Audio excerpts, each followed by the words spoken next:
So we're going to talk about the capital today, the CIP and the budget. And we've had a lot of conversations over the last couple of years, but there's, the capital budget and the stuff that we need to function to operate and the long-term planning for the town are really two different things, right? And so they often get jumbled into one conversation about capital or a capital plan, right?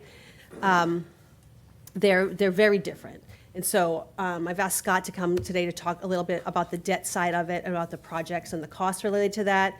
And, we have been working primarily in our office about the buying of the things that we need to operate. They're different, right?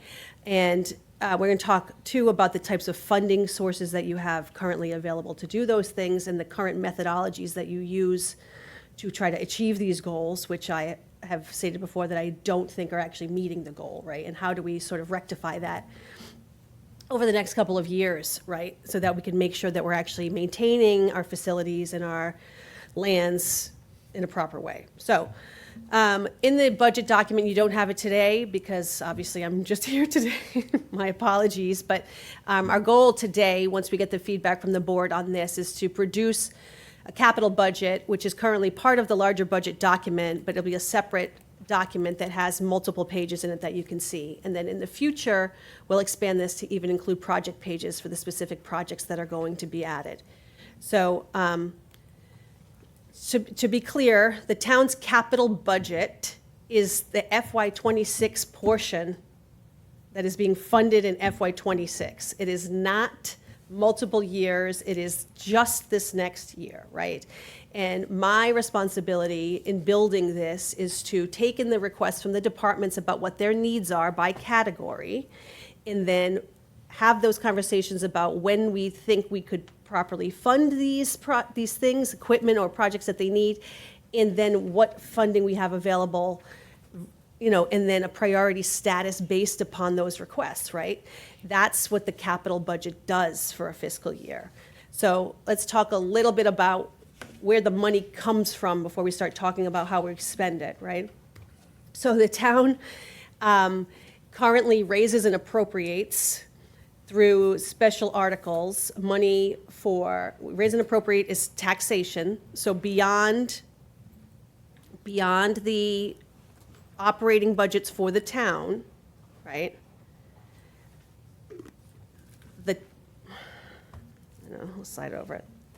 The town currently raises and appropriates additional money, which is taxation, to pay for these things, okay? I know the board knows this, but we get a lot of questions about, what happens if you don't spend it? Does it go to free cash? For these in particular, unless it's a stabilization account or specific account, they do not roll. They are just raised through taxation, and that means that they'll stay with that account and they don't come back to free cash.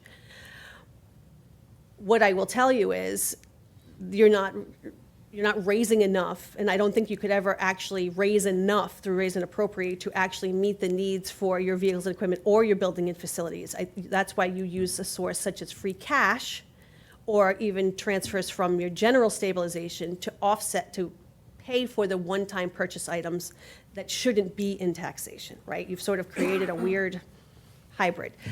We're going to have a conversation about, I think that this building facilities line should actually just be in your operating budget, because that's, quite frankly, that's where it belongs. But we'll talk about that once we go through the list. So just for people understanding, how do we actually pay for these? A capital project is anything that's over $25,000. Typically, they're larger items, so you're not funding your $5,000 mower here. You're funding larger pieces of equipment or building improvement projects. So the capital budget for this year, we've broken down into multiple categories, and we'll go through the individual pages so you can see the detail. The first is Vehicle and Equipment Stabilization Fund. Right now, as it's proposed, these are the requests for FY26. There's a vehicle for Health and Human Services. Actually, Mark has compiled this, so he can speak to the items if anyone has additional questions. But these are very similar to ones that you've seen in the past. The numbers haven't changed. We have some large requests from the DPW, which we asked Rich to put forward through, quite frankly, so once he got his eyes on the department and to tell us what the needs were to bring them forward. What we do in terms of figuring out when these priorities come in is trying to figure out when and how we would fund these in a given year, if they're all in that fiscal year. So for this year, my recommendation on these items is 451, which is pretty close to the target amount for the stabilization fund. That's the raise and appropriate. And then using free cash in the fall of 625 to pay for the larger DPW pieces that Rich has brought forward, right? So, and then he can talk to you about the justification, but just so you have an understanding, that's how we fund all of the different pieces that we need, right? The next obvious question becomes, well, what about funding them right now? Don't we need them right now in May? How would we fund them in May, right? Well, after the Maytown meeting, we had about $910,000 left in free cash. That's what we're working with for this May, okay? Right now, I've got $150,000 scheduled for the FinCom in a reserve. We're going to talk about buildings and facilities in a minute, but I think there's an additional 510 that should be funded this way there. And then we've got some other requests, and right now we can maybe afford one of them, $100,000. That only leaves you with about $150,000, and that's before we've even gotten article requests for May, right? Just to give you an idea, we don't have unlimited funding.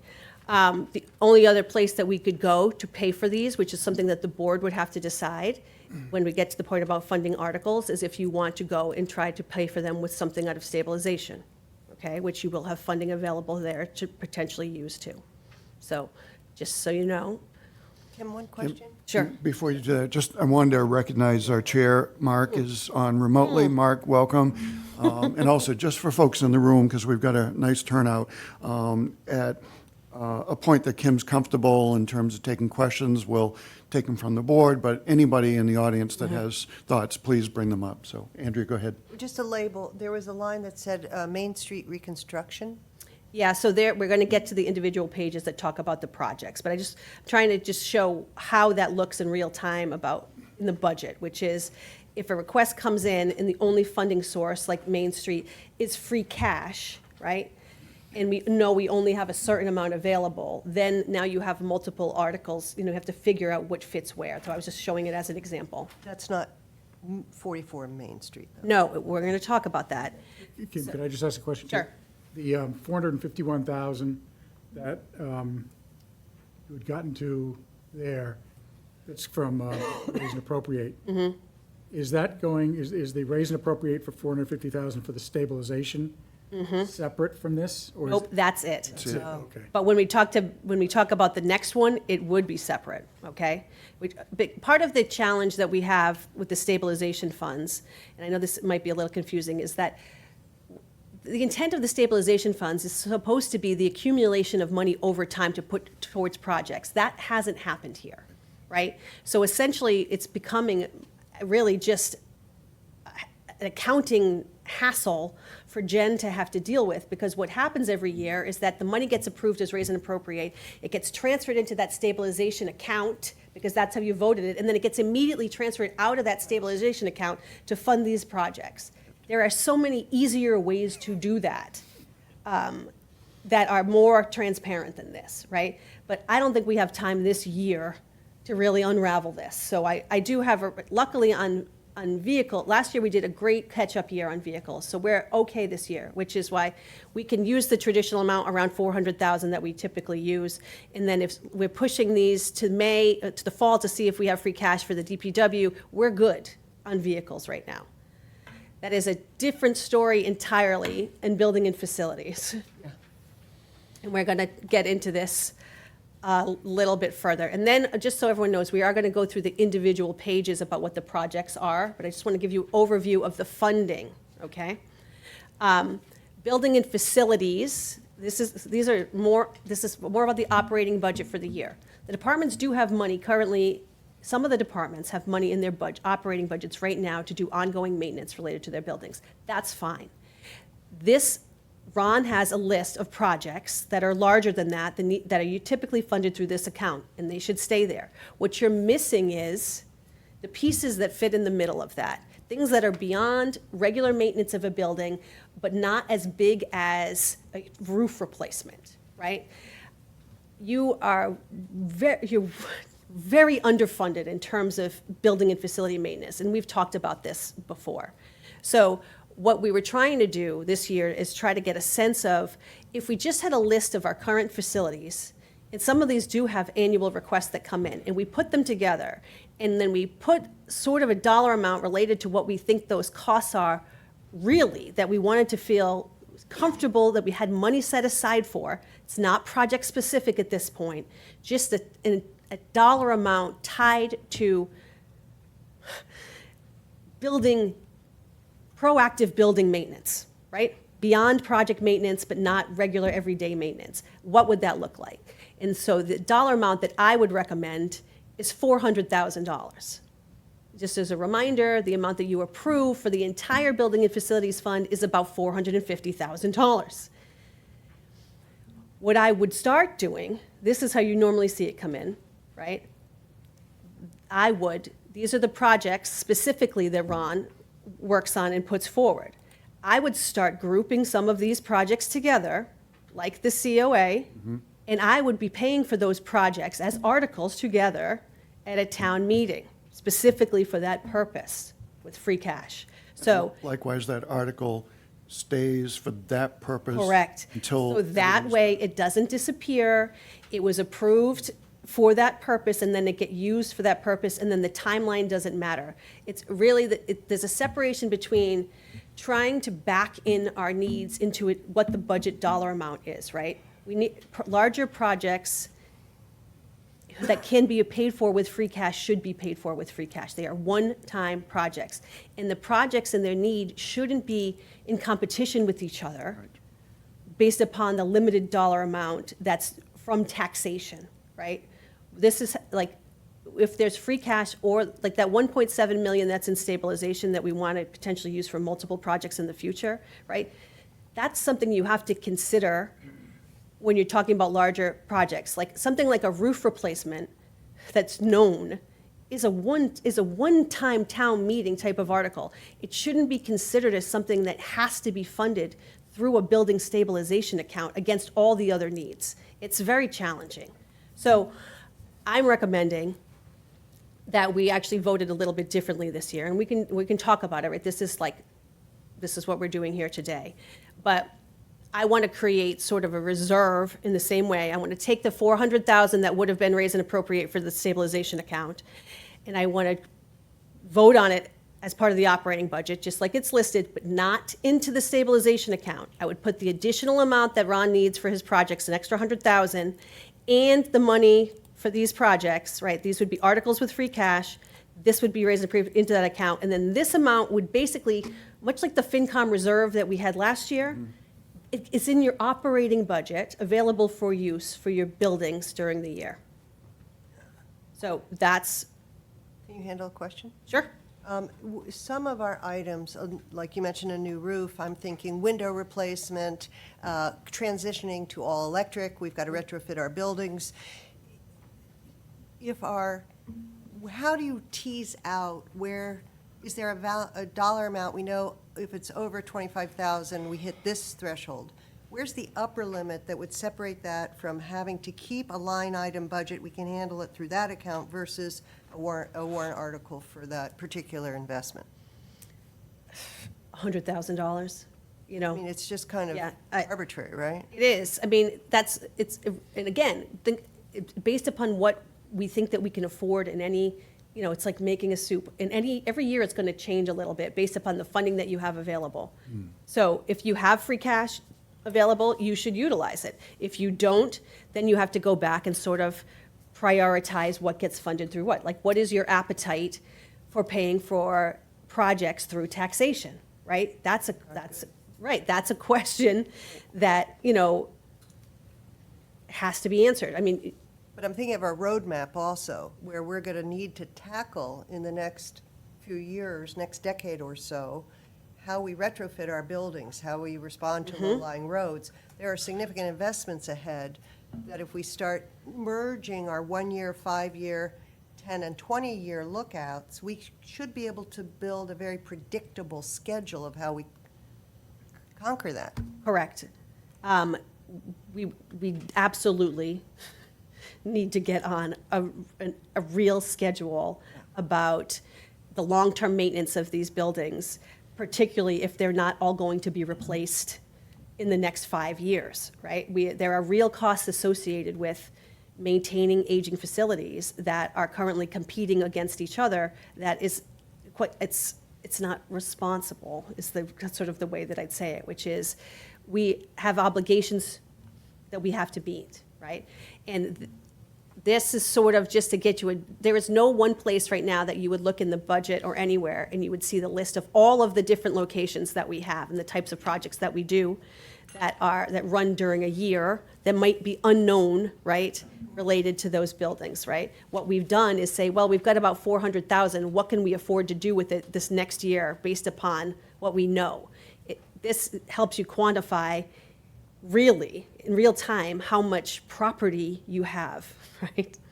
And we can talk more about this, but I know a lot of people hear about the project pieces, so we'll move on to that.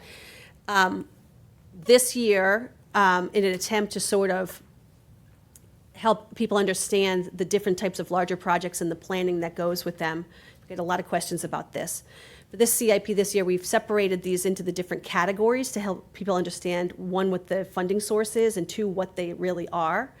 I really want to start emphasizing, that the sewer project is really separate from the general building projects that we're doing. There, obviously, the taxation is all the same, but quite honestly, the sewer project it's in motion. So when we talk about bringing projects forward, we're obviously looking at that in total dollar amount, but we're also talking about, sewer was already voted and passed. It's a regulatory. So now we're looking forward now, right? Sewer is happening.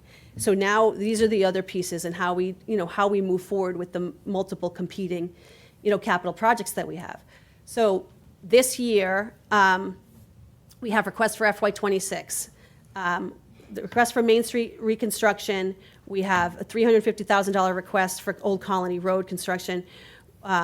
We also have the Nauset Beach admin building on here, right, which is in 27, but this has got to stay top of mind, right? Goose Hummock is on here. And then we have the fire station at 45. This is design and construction. I moved the library out based upon what I had heard about their wish to delay a year. And then the other project we have on here is the solar photo development that Mark will talk about that essentially pays for itself. So these are the general projects that have been brought forward.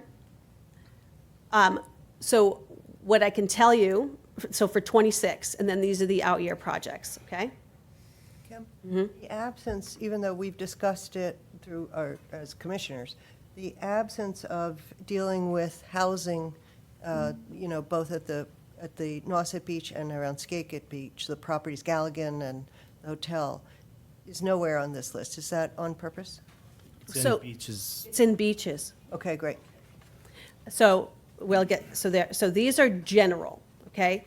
These would be paid for either with debt exclusions, free cash, or stabilization, right? Those are the only locations. You do not have enough free cash to pay for both of these at this moment in time, right? So what we would recommend on something like this is, if you can afford one in May, you would do it.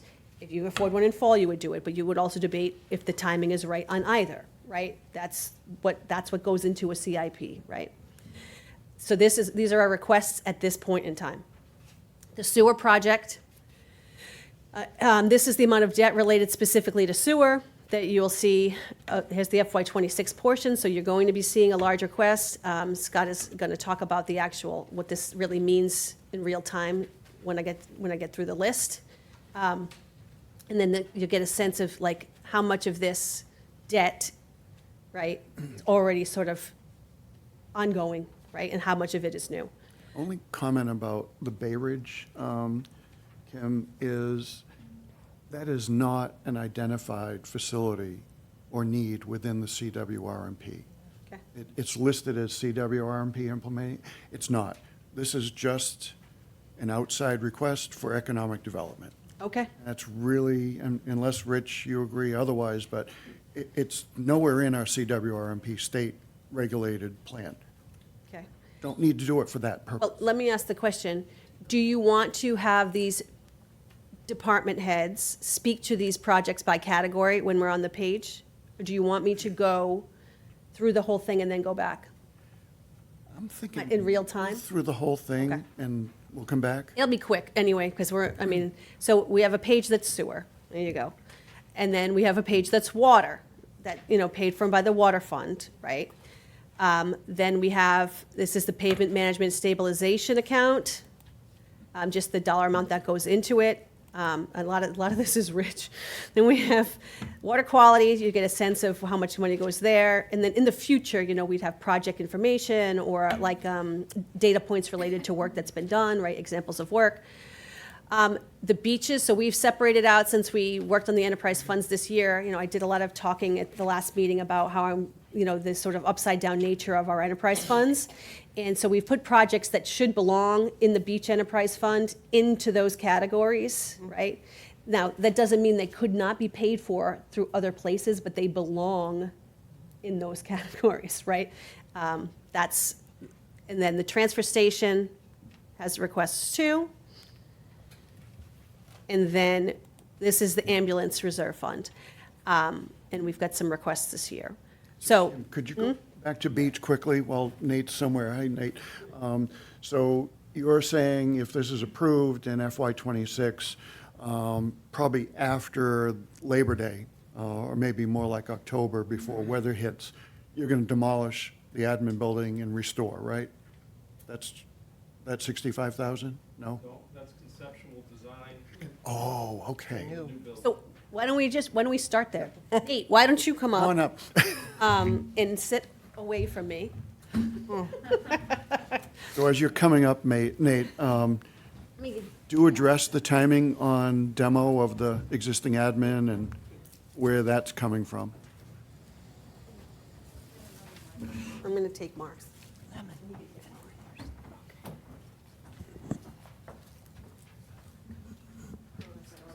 There's an extra one over here, Kim. I've got two.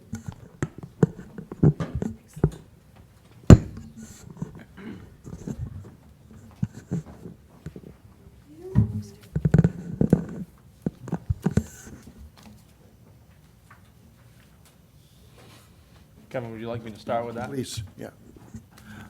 The demo and the replacement of the dune in that vulnerable area has already been funded through an article town meeting, so we were ahead of that. So that money's set aside for that. We've certainly,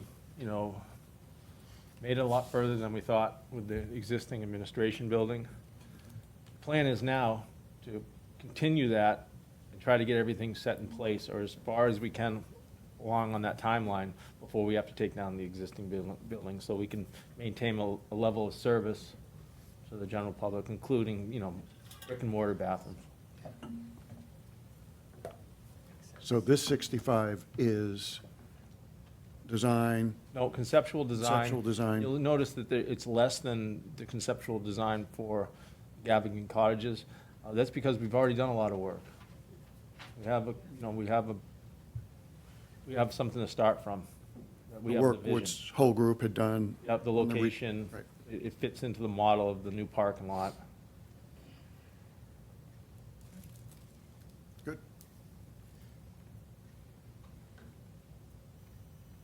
Any questions for Nate on his near-term numbers or looking out there? I'm just going to reiterate again that this motel is of utmost top-of-the-line need and needs to be addressed and prioritized in a way. And then I'll just add, the Gavin Cottages, we've started having conversations about something around potentially housing there, so that's very exciting too. Elizabeth is working on some ideas around that. So both of these areas are going to be critical towards our staffing in the future, and that's why they are listed sort of in a priority status. Just a little tiny question.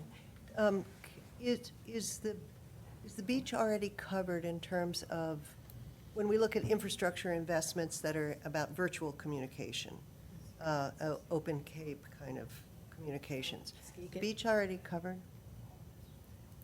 It's- Do you mean internet connectivity? No, yeah, internet, Wi-Fi, data, whatever. Yeah, and, we're certainly always trying to make it a more of a robust system, certainly since we went to cashless at Nauset. We've strengthened that system so that we have redundancy. We're working on Skate It right now to get that ready for cashless this season, so. But just in terms eventually, do we create the spine of communications that ends at Skakit and Nauset Beach, but actually benefits all residents and businesses across that spine? Just to keep my eye on it, when we talked about a broadband plan, a broadband investment. It's Yeah, not in that's- beaches it's n- specifically. No, it's not in beaches. No, but it would benefit if we did it. Yes, we need to have Mm-hmm. Wi-Fi at both locations in order to upgrade the technology and actually have, better financial practices in place related to security. I mean, quite honestly, a lot of money flows through that location. Yeah.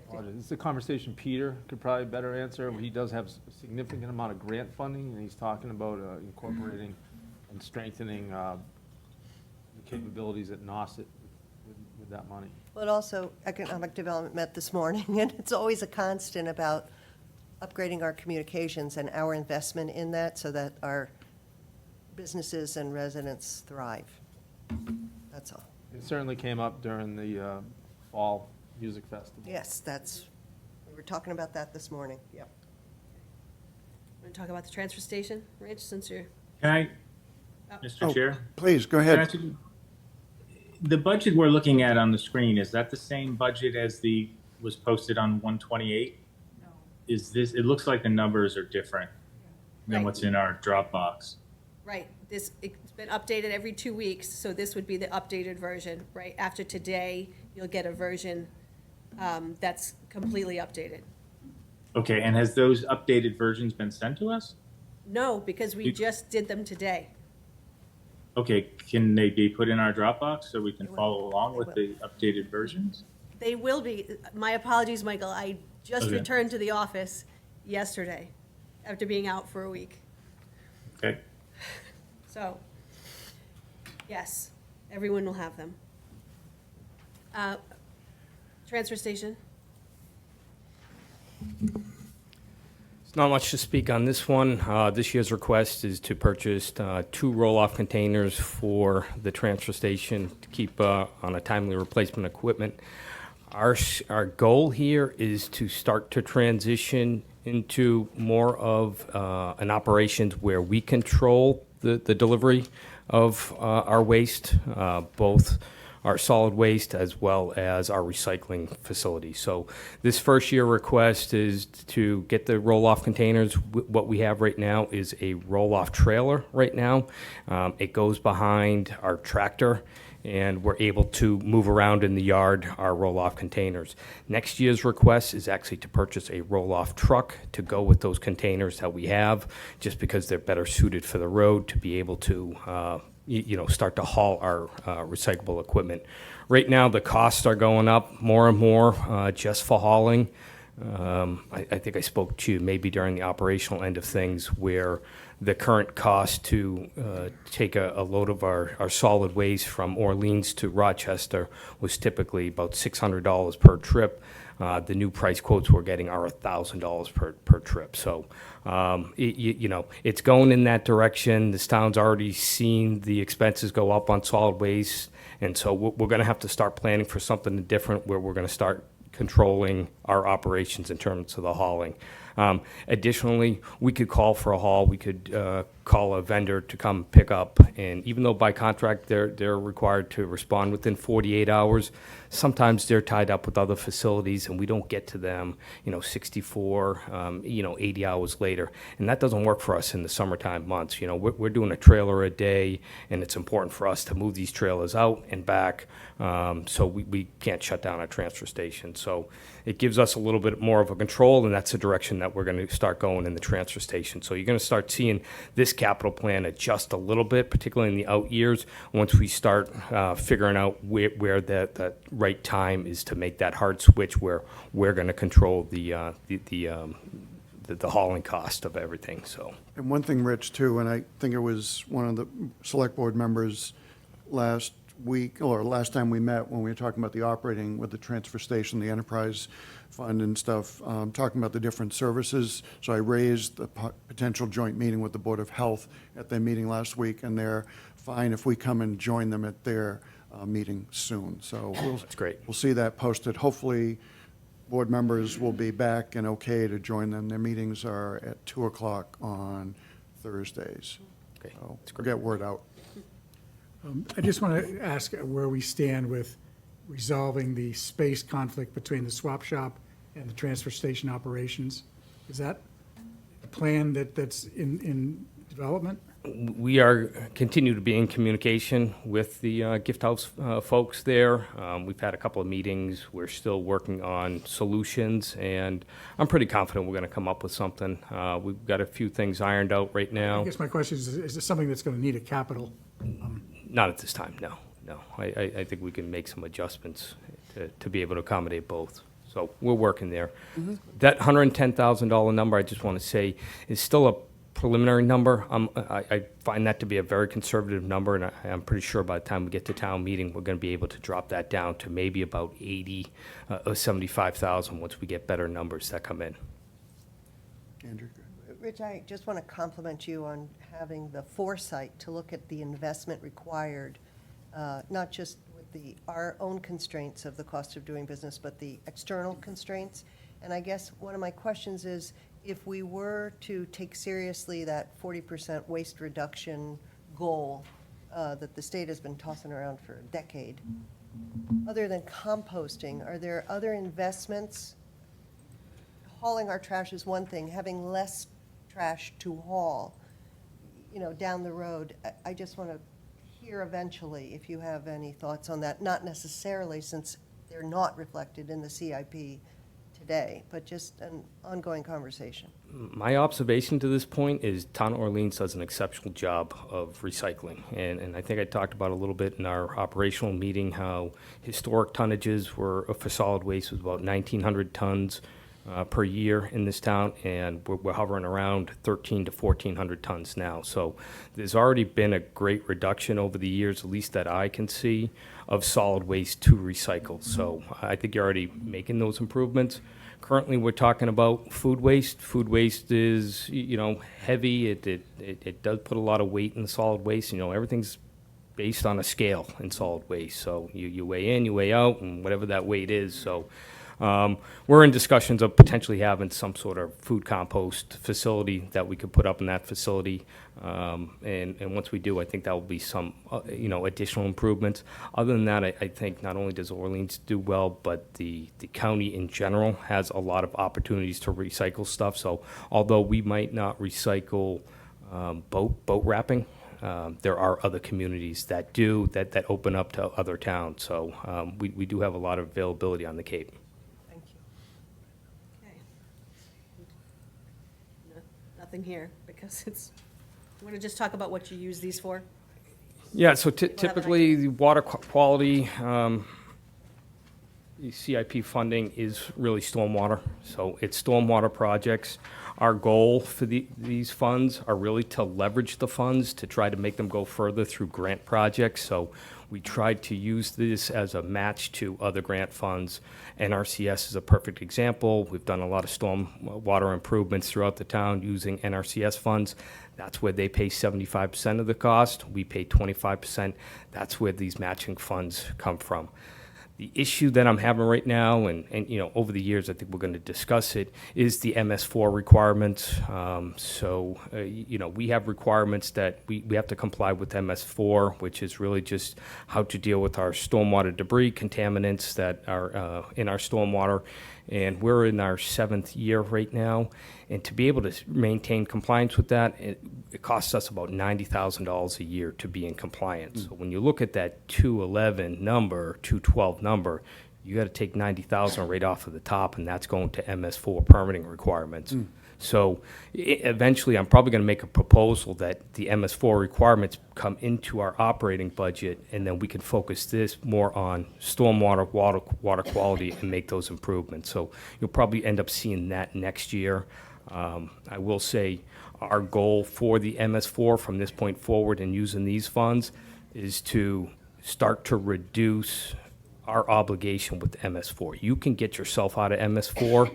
In order to do that, you really need to target all the stormwater that drains into water bodies and things like that. And that's what we've been doing, but continue to do so where we don't have that MS4 requirement anymore, particularly since we're doing a comprehensive sewer plan, throughout our town. So those are the long-term goals. Short-term goal is to keep it going, leverage this money, and make better projects for the town. So just to probe a little bit further, so if we're complete on phase 1, downtown sewer, phase 2, all those will help eliminate the MS4 requirement? They help, but they won't eliminate. Okay. They're really looking for contaminants that are in runoff, which doesn't really reflect on the nitrogen that is targeted with wastewater. So it does help, but it won't get us out entirely. Pavement management? Same. Pavement management, similar style to the water quality, is to leverage it, try to make it go further. Not as many opportunities, for grant funding as compared to water quality, but we can target this for, safe streets for all, different, targeted projects where we improve safety in our towns. We could use those funds for that, leveraging. Historically, these funds have been targeted for surface treatments of roadways. You guys been through it enough where in the fall, you go in, you do some patch repair all throughout a street, you get it ready for a chip seal in the spring, and then come in this springtime, do a chip seal and chip seal the road, give it a nice new surface.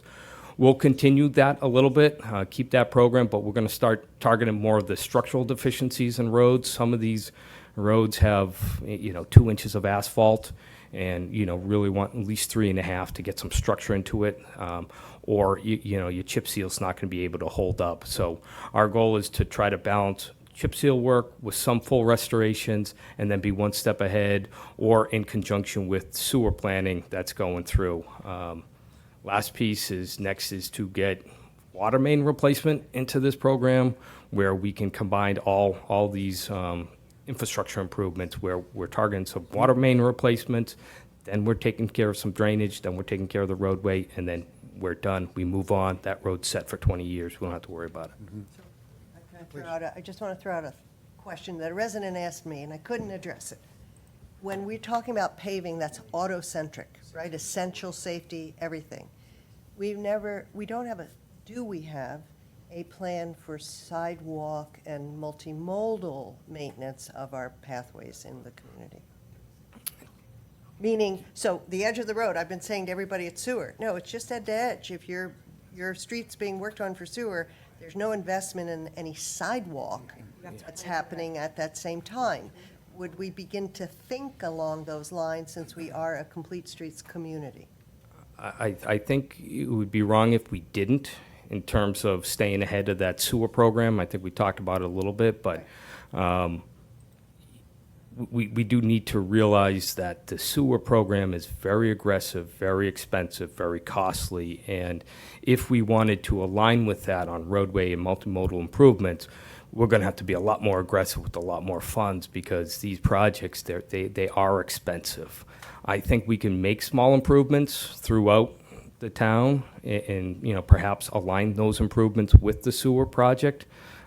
But it needs to be understood that those are separate. So- Sewer projects are sewer projects. So I did add this year, in the building and facilities, just again, because it's another area, to your point, under streetscape improvements, I put $50,000 here. The reality is that number should be at least $100,000, because when these projects come up, they're expensive. But this is what you would normally you would fund towards projects like that, so that you could do the accessory projects while you're doing the main project and you have a funding source for it. We don't currently have a funding source, so that, it's been added here at $50,000. And Kim, is that a streetscape, I think, commercial areas of town? No, it's any, streetscape is, Not I mean, defined geography. sometimes they're called like streetscapes and beautification, it's reinstalling plantings, it could be anything related to the enhancement of the general street area that's not the actual road. So it's not limited to our downtown area. Correct. Ask Rich a question. When you start talking about opening up the roads, like for a water main replacement kind of thing, is there any hope at all that we could think about, putting conduit down at the same time? Or is that just something that is never going to happen?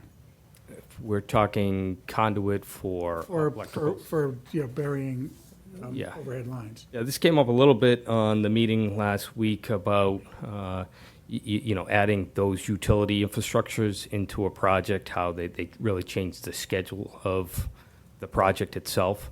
At the end of the day, these are policy directions that I look from this board to say, what does this town want? Because at the end of the day, could we? Yeah, well, we absolutely could, but progress is going to come to a slow progress if we start adding utility infrastructure, starting to bury those, because working with utility companies is very difficult. Yeah, if I can add, only because I tried to say it last week, and I certainly know where you're coming from, Mev. Michael Herman, is pushing on it, but I think we'd be better to be informed as to what this means when we ask this question. So, Rich, I'd be happy to work with you, maybe to put a little primer together, drop in as a agenda item, just so we learn what we're talking about. It's not one conduit, Mev. This I understand this all is that, significant. but either we make the decision to never do it, Well, let's or we let's start come thinking at it about it. from an understanding of what we're asking about. I think we'll realize these, as Rich is trying to say, would be very challenging and likely set back any projects that we're trying to get done in an expeditious way. So, but And not only that, it changes the emergency response quite significantly too, in terms of you have an electric failure, you're not getting a bucket truck here to fix the lines overhead. You're waiting for a truck to excavate a road and to really, find that issue, which will prolong outages for, potentially critical facilities for us, but also the public as well. So happy to have that discussion. If I could just add, Mr. Chair? yes, please. Yeah, I think we, not necessarily have the discussion right now with sewers, of course, but I do appreciate it, Kevin, that we can put this on an agenda item in the future. I mean, I've received a lot of calls since our discussions last time. People are, noting countries like the Netherlands that do 100% of all their low and medium wiring and conduits under roads. I mean, Germany does 75%.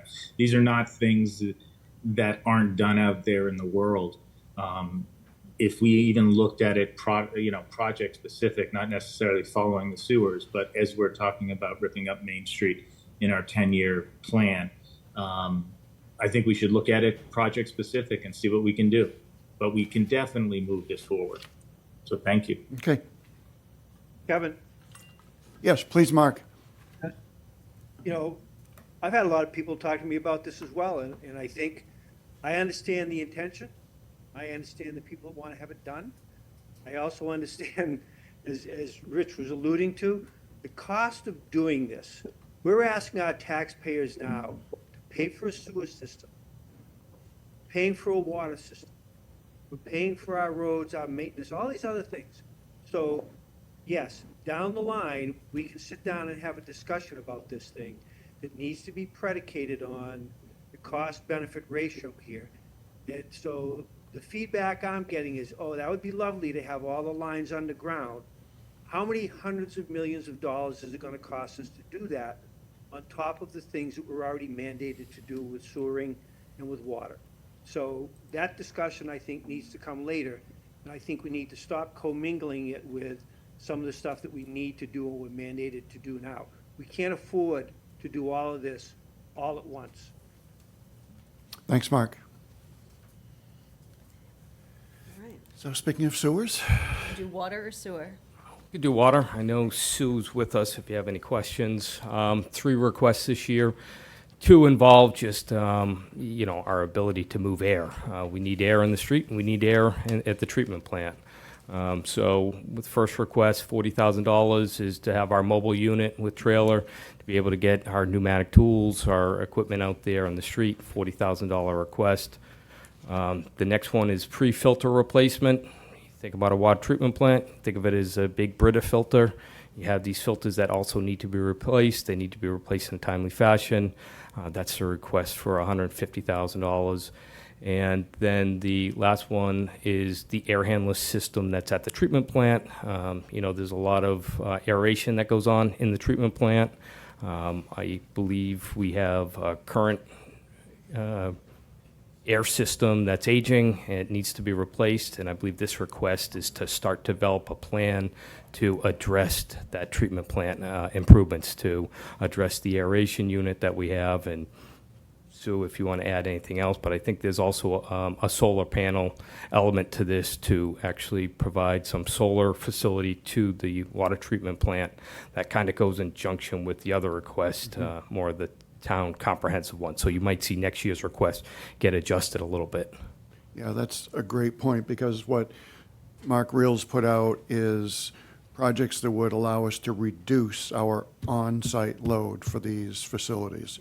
Not to be buying them like in a competitive market, but one thing Sue does remind the Board of Water Sewer Commissioners, particularly on the air handler, how old is the plant coming up to? 25 years. Time goes by. Yeah, Go ahead, Mark. something on that. So Ron and I have talked about the title of this air handler and it maybe being mistitled. So while we're all here together, maybe it's the great time to make that fix. So Ron or Ron, you want to talk? Hi, good afternoon, Ron Collins, Building Facilities.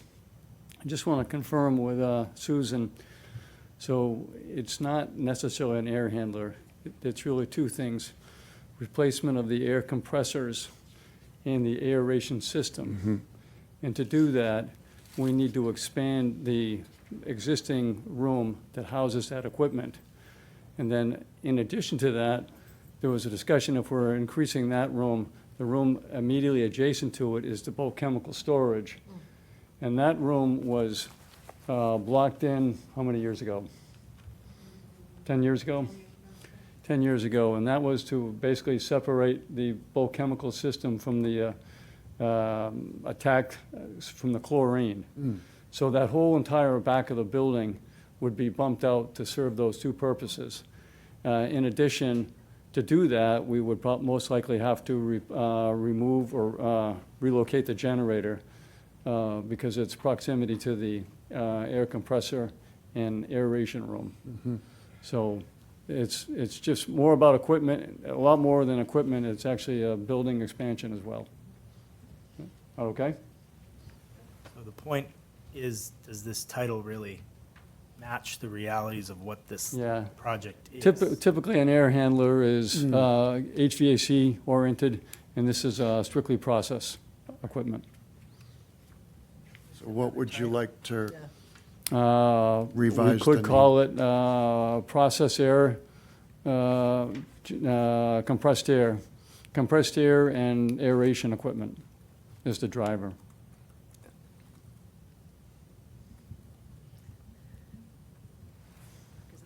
So I think, Real I think a compressed air would be just fine. Compressed I- air. I think as Ron says, is. How about pneumatics and aeration?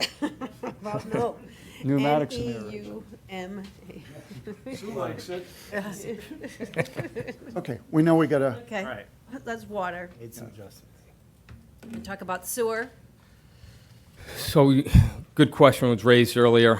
You know, this is the schedule for our sewer phasing. We're starting to plan for Phase 3.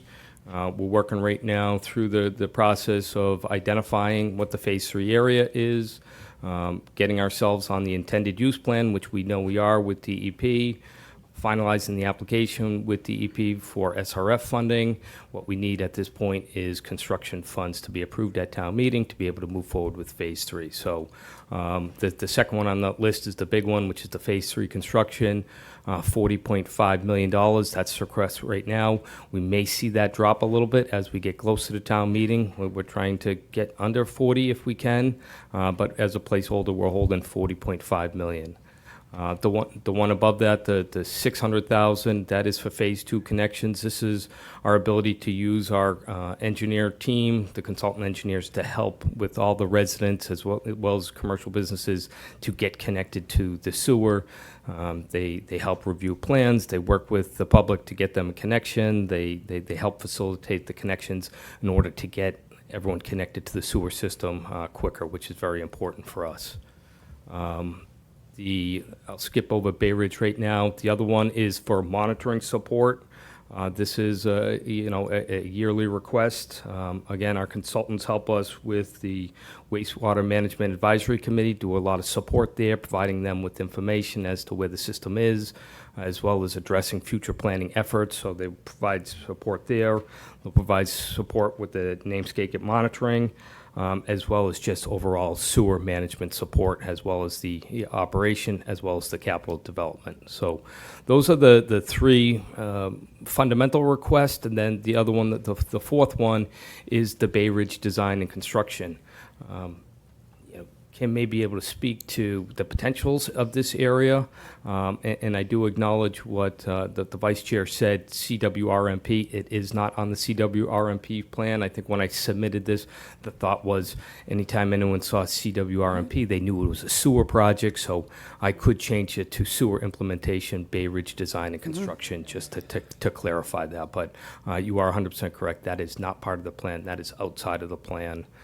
For basically an economic development project or a housing project. Right, there's definitely, part of the challenge is that we need to expand the tax base beyond the residential burden, right?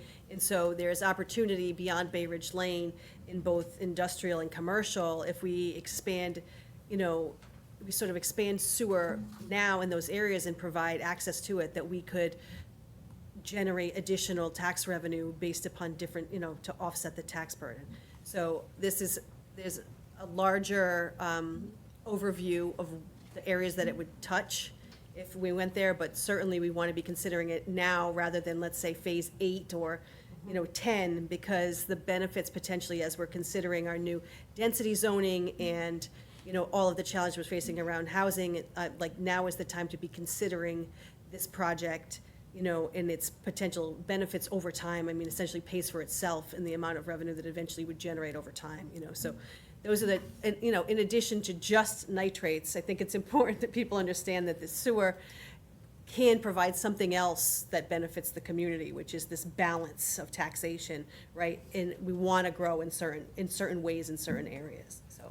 If I could just add, though, Kim, I think as you've got on Phase 4, Phase 5, again, we've not really had a thorough discussion about what load this might be, because in fact, the overall comprehensive wastewater management plan does have phases that are assuming a certain capacity of a plant that's been built for those phases. If this takes a big chunk of that capacity, it's going to ripple through and cause impacts on other phases. We know, but we just want the ability to be able to start considering the design, right? Not necessarily the construction of what a system would do, and then the potential impacts on the existing capacity of the system, right?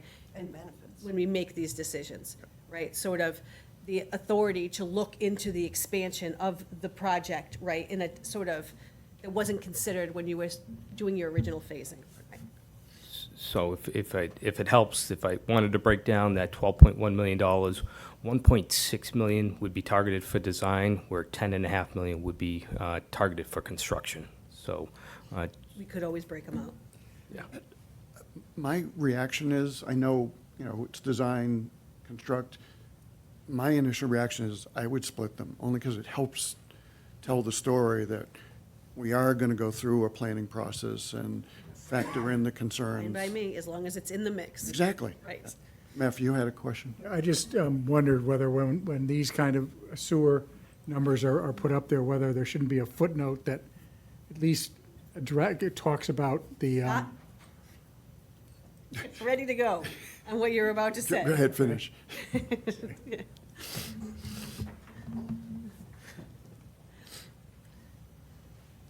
So I think Meff's question, without reading his mind, was going to be about letting, people know that sewer project debt is partially paid for in a different way. And so Scott is here to talk that- about, actually, there's the short-term rental, but that wasn't where I was going. Oh.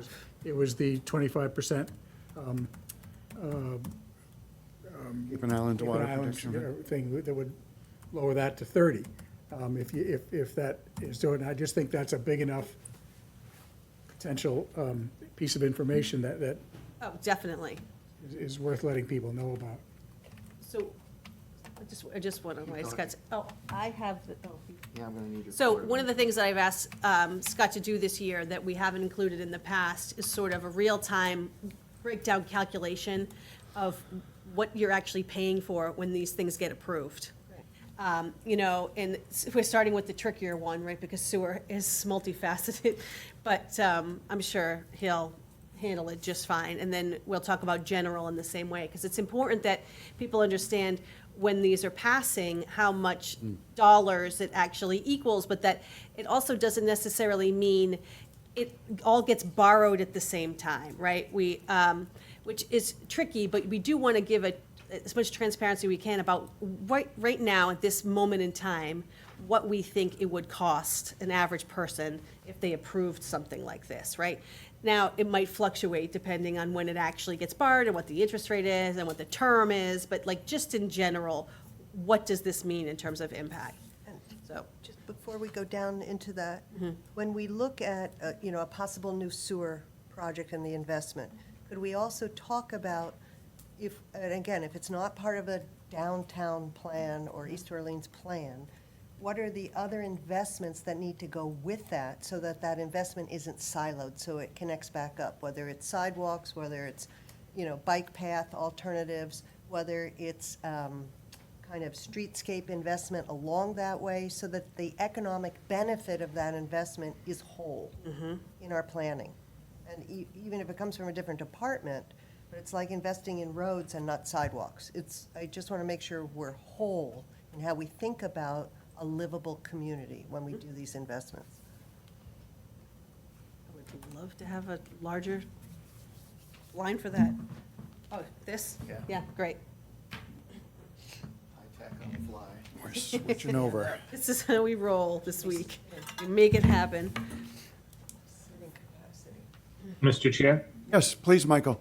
Could I speak? So, in this Bay Ridge project, are we basically just talking about laying sewer down Bay Ridge Lane? Extensions. Go ahead. It's Rich. Yeah. Go ahead, Rich. Yeah, it's really creating an extension area of the sewer system to be able to serve Bay Ridge Lane, any development, potential developments on either side of Bay Ridge. Discussion would need to happen how far up Baker, if we're going to go up Baker in that area to see if that will be sewered. But that will all come through the planning phase. I think our main goal is to just make sure the accessibility that's there now for any future connections like we have in the treatment plant to be able to, plan for the future, whether Brewster connects in or, it comes down Route 6A, that we still have some flexibility there, and that's part of the process. Okay. And this is going through the Wastewater Management Advisory Committee, or is this just something separate? I'm trying to understand where this is coming from. It has not come through wastewater management advisory. It's not part of the CWRMP. I think it's more economic development, and I'm not sure who's driving it. Okay. Our goal was to get it on the radar for discussion with the understanding that, like it just happened today, that it was going to get divided, chopped up between planning and I think that, it's- and it may get pushed off a year or. Right. I will say, I'm definitely pushing for it to be on here, because we don't want to miss a piece of a project when we're doing our phasing and we're deciding what comes next and when they actually come online, right? This thing around Bay Ridge and the potential around the property that we currently own there, and then the potential for growth in that area, knowing the concerns about capacity, right, should at least be explored because of the potential benefit it could provide to the tax rate, essentially, right, in that area. Whether it happens, the consideration of it and the design of it absolutely needs to be considered before the actual doing of it, right? And so the sooner that it gets into the mix about exploration of it, the better, right? I mean, we certainly wouldn't do it to the detriment of the existing project. We would only do it if it proved to be, positive growth. One other, just because it's good. But as these projects proceed and they become smaller and smaller in terms of scope, so there are fewer households connecting, they're still important, and they may provide growth, we're going to end up, I think, revisiting our betterment policy, because You only have approved betterment for phase 1 and 2. Right. Well, and I think, just another discussion as how we handle responsibly our stewardship of this community on so many levels. Physical, taxation, all of it, right? That's our job. That's your intro. Okay. So, a couple of charts I want to show you. We're going to start with a sewer, phase 3, because that's where you were just talking. So this is our third phase. Phase 1 was a little more than this. Phase 2 was a little less. The 3 phases together average about $42 million a year. This one's $40,500,000. And for context, in the second box, we of course qualify for 0% financing, but let's assume for a moment we didn't. If we had to borrow at 4% per year, this would be about $2.3 million per year in debt service. Because we have a 0% loan, the difference between these two numbers is approximately, Jen Mintz? $1 million? $1 million, that's correct. And we're going to borrow for a period of 30 years, where we're going to save $1 million per year. So that savings over 30 years is, Mef Runyon? $30 million? That is correct. And times the 3 downtown projects, interest savings of $30 million a year, times 3, the total interest savings would be, Kevin Galligan? 90 million. 90 million, that's correct. Yikes. Now, when we look at the tax impacts We are listening.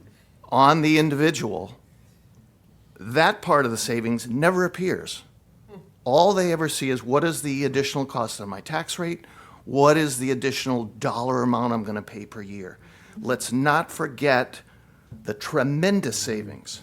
I know it's an expensive project, but let's not forget the work that was done to get to this point. So, again, betterments, if we assume there's a 20% betterment, we don't know. It's all we have to work with. It may be higher, may be lower. This debt service would be a little over $1 million a year. Based on FY25 assessed values, that would add about 16 cents to the tax rate.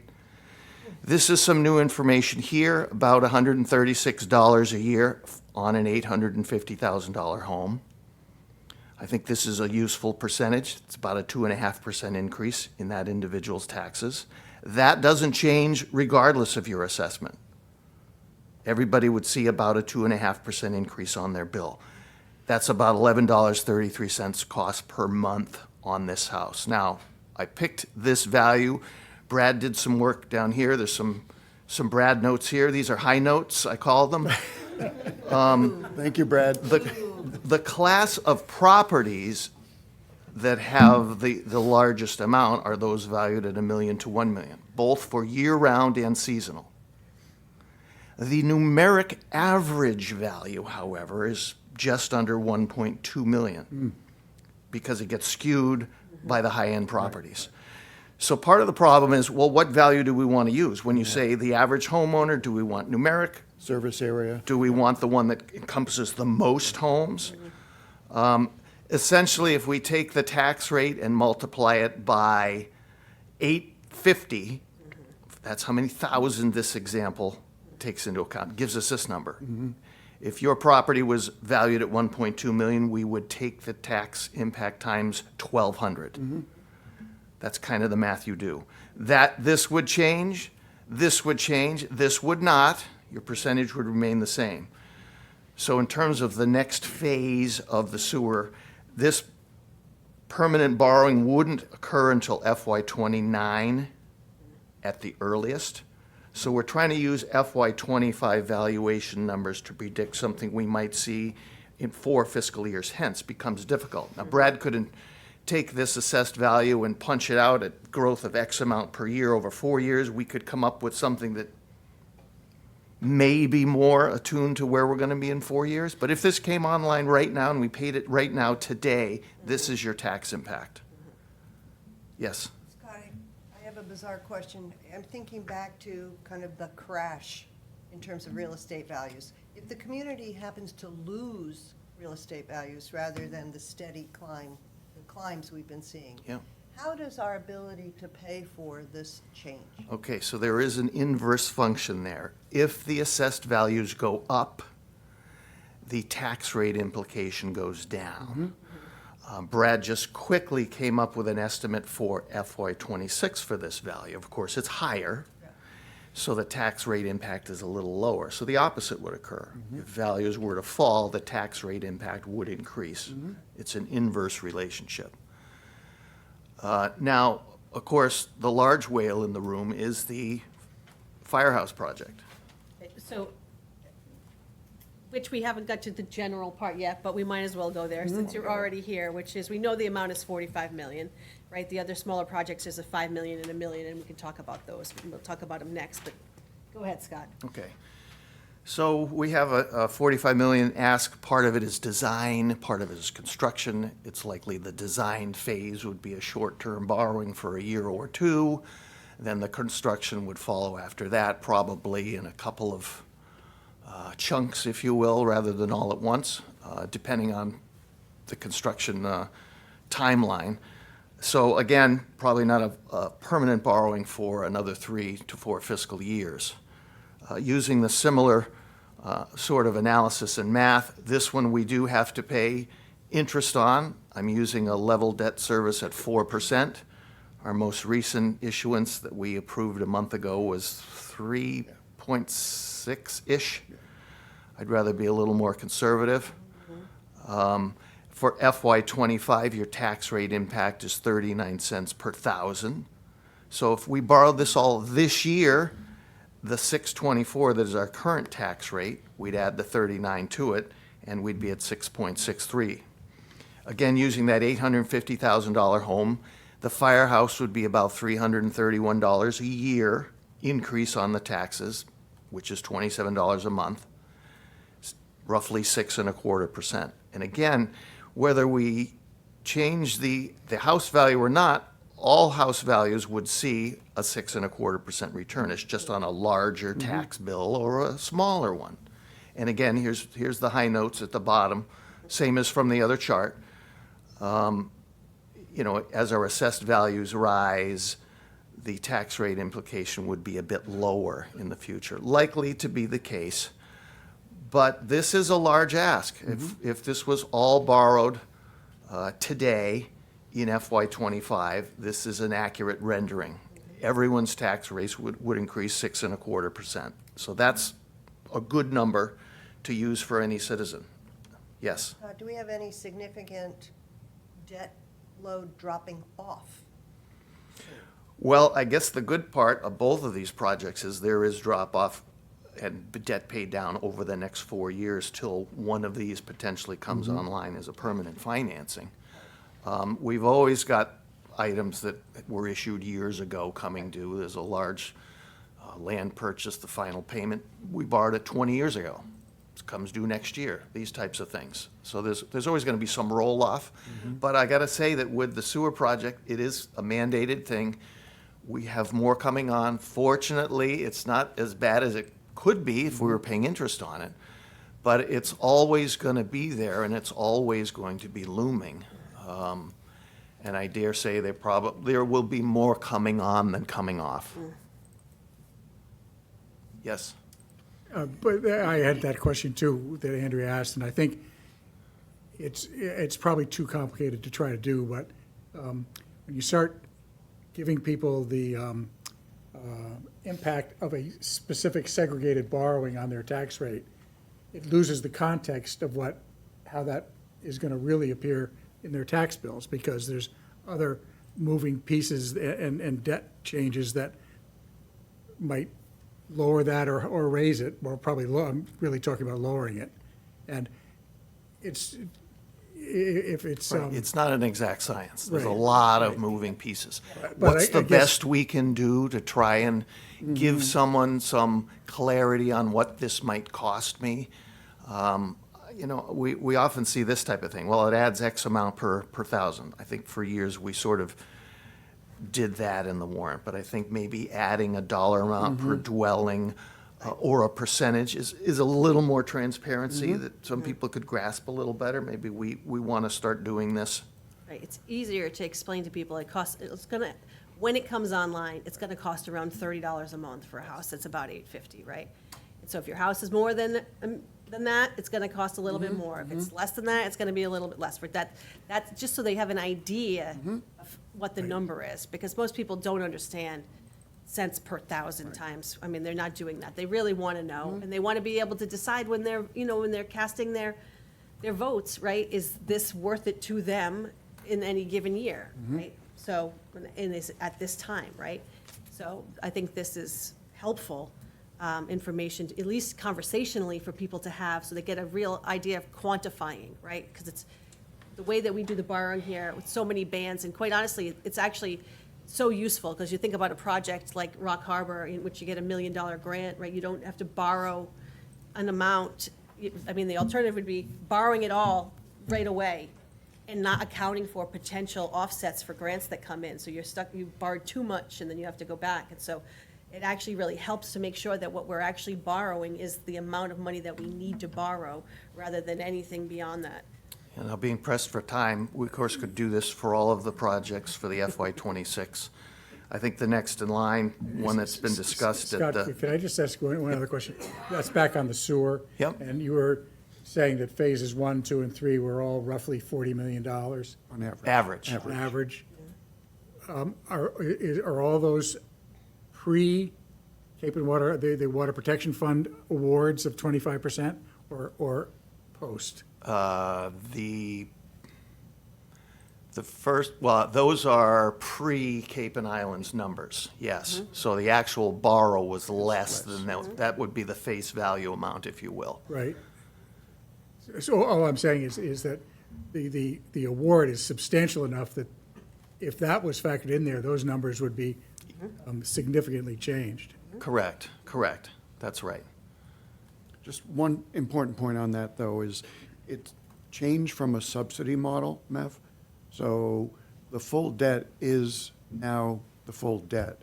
The way the subsidy is applied is through a debt service model for the term of the borrowing. Right, that's correct. For phase one was a Right. different. Phase one was a true different. subsidy. Phases 2 and 3 going forward, only because the change at the Clean Water Trust and with the Cape and Islands Water Protection Fund was, we could not sustain a 25% subsidy every 3 or 4 years for the volume and dollar cost of projects. So working to change it to a debt service model allows us to take on more projects and still get the same benefit for the town, at least those that are 0% Yes. interest. One could, as an example, with this example, if you took 25% of all of these numbers, that gets you to the Bay Ridge design and construction, for example. It's that easy just to cut them.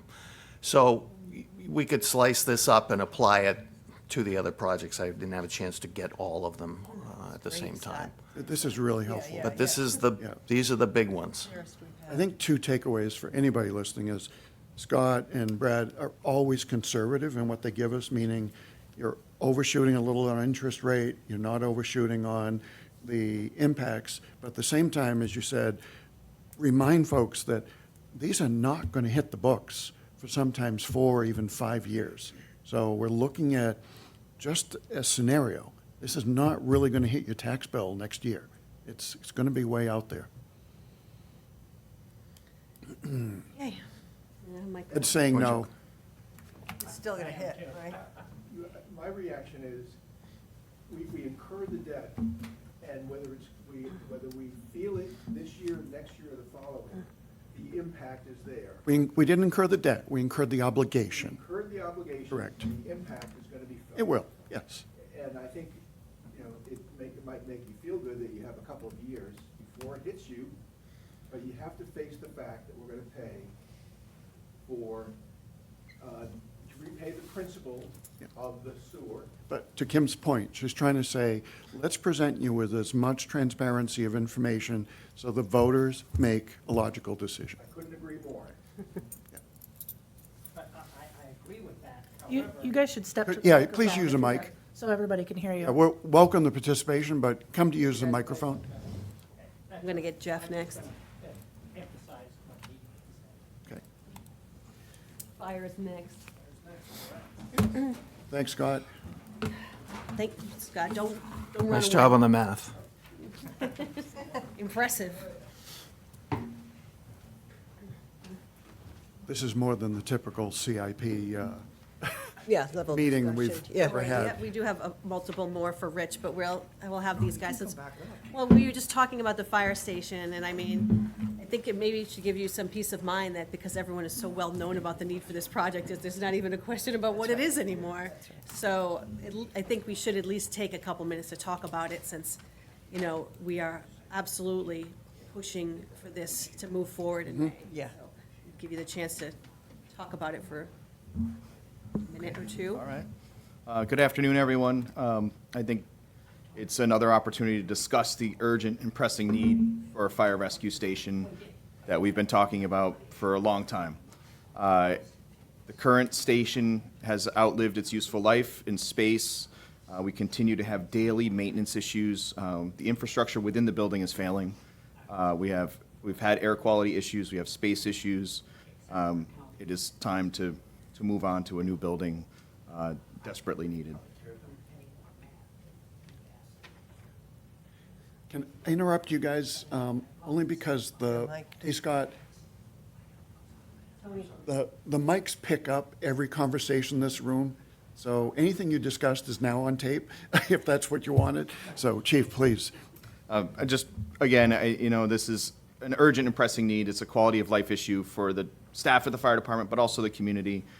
We are out of space, and it limits the type of vehicles we can purchase. It limits the training opportunities we have in the building. We've given up our training space to convert it to office and bunk space in the last year. And there's a documented problem related to contamination within the building and the health and safety of our staff, that their turnout gear and the vehicles and the workout spaces are all commingling. And there is, if you look at the national studies, that firefighters have a higher cancer rate than the average community. And the building, as it's currently operating, is in line with those types of problems. A new building would help solve and address those safety issues. Mr. Chair? Please. I remember that this has been pressing on us as a select board since I believe Meth was last chair, certainly through my chairmanship and Michael's, and now with Mark's. I think before me. Yeah, so, yeah, we are way overdue. Thank you. Maybe this is a good time to segue into the campus plan phase 2 that's on here, and the study that's going on that both Jeff and Mark have been involved with, and you guys take it away. The T-gas part. So we're, meeting weekly still with TGAS, and we've got the February 25th update planned between the Select Board and the Orleans Elementary School Committee, just to bring the community up to speed as to where we are with the program books and looking at the space constraints, et cetera. But we were general on here to say phase 2 generally, not specifically, because there's really work to be done around the layout of the facilities on the property. And so whether that be an elementary school / community center, or if there's a determination that separate buildings are necessary for layout, et cetera. We don't know exactly what phase 2 is going to be at this point, but in terms of planning purposes, we wanted to make sure that that was up here for the future. Well, might as well talk about ambulances, but since we're here, Mark, why don't you talk about the solar? Sure. So, as you know, we are out to bid for 4 locations for solar photovoltaic development. So we have the water treatment facility, the wastewater treatment facility site, the police station, and the DPW building. And so the 5 million is a placeholder number just because it's a rough idea. I think what's important to note is some preliminary work that has been done on payback is very positive. It looks like those projects would be paid back within under 10 years. And obviously, we'll have more concrete numbers when we get the bids back in early March. And so we'll be able to have further conversations about that. But what's different about this project versus all the others is that quick turnaround in terms of what it provides for us in terms of reducing costs of electricity. Go ahead, Matt. Just sort of on that subject, but not talking about a 10-year payback, but if you look at it on an annual basis after the borrowings, the cost reduction in electric bills versus what that debt service is, has there been any analysis of what that would be? Well, I think we need to really get those concrete numbers first before we could make that determination, but we should be able to see those real savings per year with these systems installed. Proposals are due when? Around March 1st. There we go. I guess I was just trying to get to a Yeah. point where you're taking on the debt that's going to be offset by a reduction in the electric bills. And, how close are those two numbers? Yeah, yeah, we can do that analysis, yep.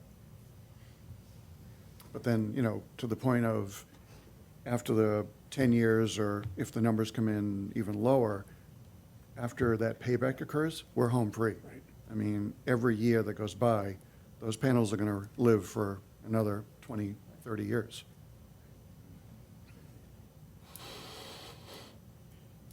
And we'll come back to this, so I'll bring Rich back up, but I'll just want to jump to the ambulance since that's in here too. One of the requests when we talk about policies later is the request to amend the ambulance reserve policy. Right now, the policy says that $600,000 per year will be allocated towards fire rescue operations. We want to amend that amount to $800,000 this year and probably consider increasing it going forward. Right now, the reserve has $1.4 million in the bank. We want to add an ambulance in FY31 potentially once we get a better idea of the station coming online. And we absolutely think that we can move up the rotation and increase the dollar amount towards operations with this fund. So this, I'm not sure when the fund started. But, we've had a lot of conversations about it, particularly because we are asking for requests around staffing in the fire department, that we can use this revenue to help offset those costs of those increases. So you'll see a request on the policy side coming forward a little bit later, but I'll let Jeff speak to the need for the ambulances and the lag time. The lag time. So that's one of the biggest challenges with our current fleet. So we currently operate a fleet of 3 fully equipped ambulances. The design of that really is to ensure that 2 are always operationally ready from a maintenance and mechanical standpoint. Over time, we have extended the lifespan of the ambulances that we kept them. When I first started in Orleans in 2001, we kept ambulances for 6 years. Now we keep them for 9 years plus. And usually in about year 7, year 8, that's when the mechanical headaches begin with those vehicles. You have to realize that even from a mileage standpoint, right now we have an ambulance that's got about 170,000 miles on it. Many vehicles over the road can handle that. Really, when you think about idle hours and time that these vehicles run, that mileage is really triple that. So we have to be careful how we look at that. We're also experiencing tremendous lag times still in getting ambulances replaced. We ordered an ambulance in August of 2023. That was the last ambulance we ordered. Last week, I was told that that ambulance will arrive in the second quarter of 2026. So we have an ambulance that we're keeping going longer than we would normally keep it going, because we have to. And really, we got to continue to order ambulances to stay in the queue. What we're seeing is some of this is a chassis shortage issue across all the different vendors, but also in the similar vein of the ladder truck that we ordered recently, that there's so much demand on the manufacturers of these that they're backlogged. So once that ambulance goes into production, it's about an 8-month production, but it's not going to be in production until probably late this year or early next year.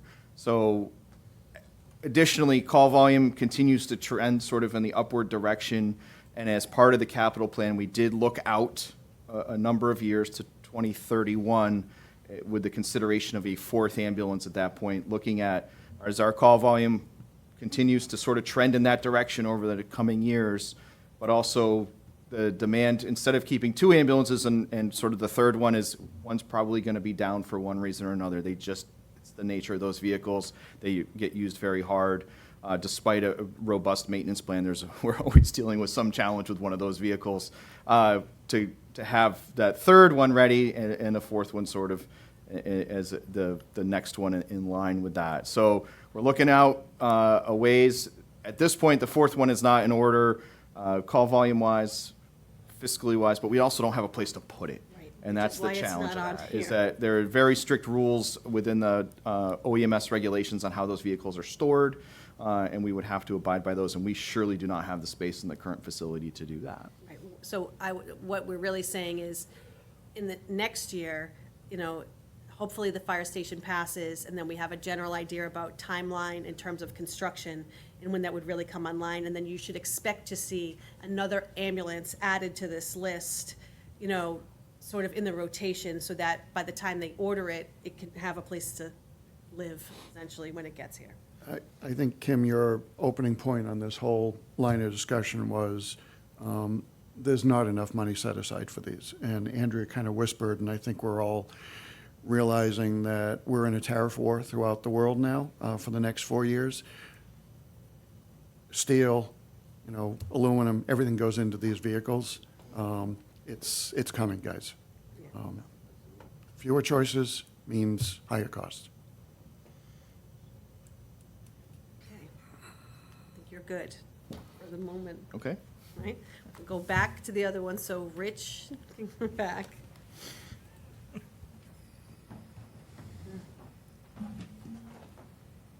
Is everyone enjoying their capital budget so far? How great are these? Yes, informative. are these Great. departments? This is great. Still wish I was where Mark Yeah. is, You're but learning more than you ever wanted to know No, but- about Look how, up there. I know. how we operate in here, right? It's making a sacrifice. Right. Right. So I'll leave it up to you which direction you want to go to. You want to talk about roads, you want to talk about bulkheads? Yeah, bulkhead. Sure, yeah, Goose Hummock bulkhead. As you're probably well aware, about 6 years ago, we did an analysis of the bulkheads and the condition of them in town. At that time, it was identified that the Rock Harbor bulkhead was in failure. When I say Rock Harbor bulkhead, if you're at the boat ramp, it would be to the north side of it on the Goose Hummock shop side. At that time, we put concrete blocks out in front of that area, similar to what we had to do at Rock Harbor, because we had to put a load restriction on it. So it couldn't handle significant weight because it was deemed in failure. That's the location of Jeremiah's gutter, which is the drain coming from the Stop and Shop parking lot connected to the cranberry bogs. That culvert was sleeved and repaired. There was some significant,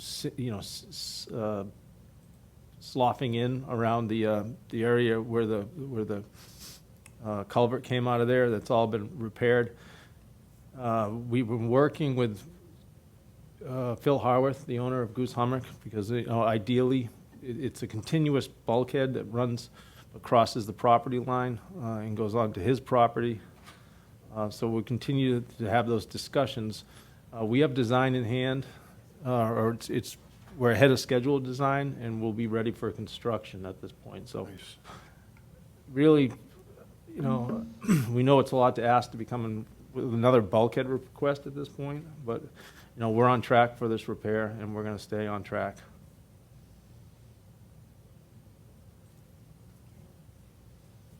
Yeah, I can't say enough in terms of all the preparation that's gone on, everything from, you know, confirming boundaries and a lot of details that had to go in to get this together and ready. And it's, essentially, it's public safety when you come down to it. It's listed as general capital, but we really need to look after this. Yeah, I'll speak for Mark. We need to take care of our stuff. Yep. Yes. It's falling apart. He's smiling. Can I ask a question while we're here? Nate, can you talk about the impact this bulkhead work is going to have on the ramp that's there?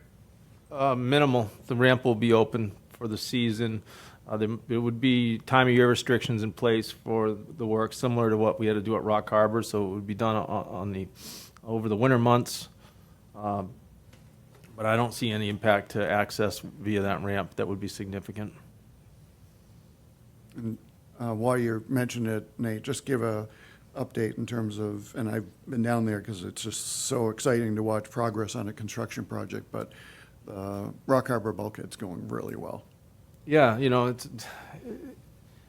in the initial, you know, first months of it, you know, you start feeling that way. I gotta admit that you start getting nervous as you start watching like spring knocking on our door, and you know, we're talking about the upcoming season.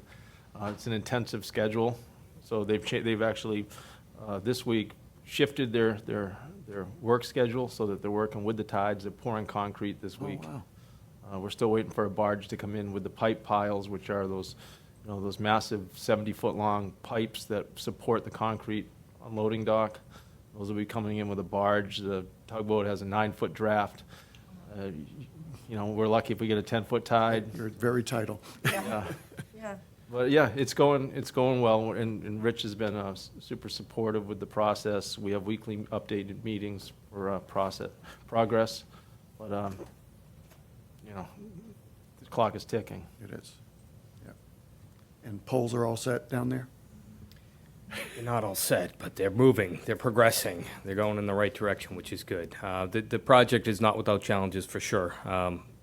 Great project, the end's going to be fantastic, but we're certainly going to be sweating it out right to the very end of, you know, April, May, to get this project done. And, you know, the weather has been, you know, okay, but definitely posed some challenges. I mean, a few weeks ago, if you saw all the ice in the harbor there, you know, those things do impact timing and timing of things. So fortunately, we've got a good contractor, good communication, good team on the project, and it's going to be great when it's done.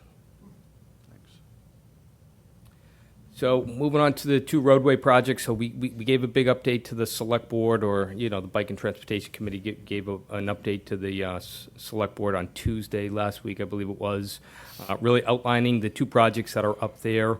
One of the projects, the Old Colony Road reconstruction, was not on the capital plan. This is a new project that's on the capital plan. However, the town has supported this project in the past. It just kind of sat dormant for a little bit. You know, what we've been trying to do is to really continue to work through that feasibility study that was funded at town meeting several years ago, work through it, and then get the project ready for the next step, which is to work on the design end of things. So we presented two options to the select board. We went out and met with the public, got their feedback. Our goal is to continue to meet with the public and get their comments and support for the project. But what we'd like to do is start getting some design funding for these projects. So one, we can start getting them into the queue for some grants. We can start demonstrating support from the public for these projects, the need, the safety issues. We can talk about about the economic impacts that it has. These projects are, right in our economic hub of businesses. Start talking about that and looking at funding opportunities where we can offset this, these costs for these projects. So Old Colony project, $350,000 request is for full design. This would take us to plan specs and engineering designs, as well as bid support documentation, get us ready for construction that we have right now in FY29. Our estimated project cost $3 million. Again, our hope is to offset that $3 million with a good chunk of grant funding. So those in-between years is us trying to close that gap as much as we can so we go to town meeting with a real number with the Old Colony project. The other project that was on the capital plan, which is the Main Street reconstruction, although it was titled a little different, it said Main Street and Tonsett Road design. The feasibility that I picked up had already started a feasibility scope along Main Street between Academy Place and the split with Beach Road and Barley Neck. And that's what we've been working with in that scope of the work, just to get that done. We've made some good advancements. We've had some design options that were presented last Tuesday to you. We got a good sense of what we can do with the area.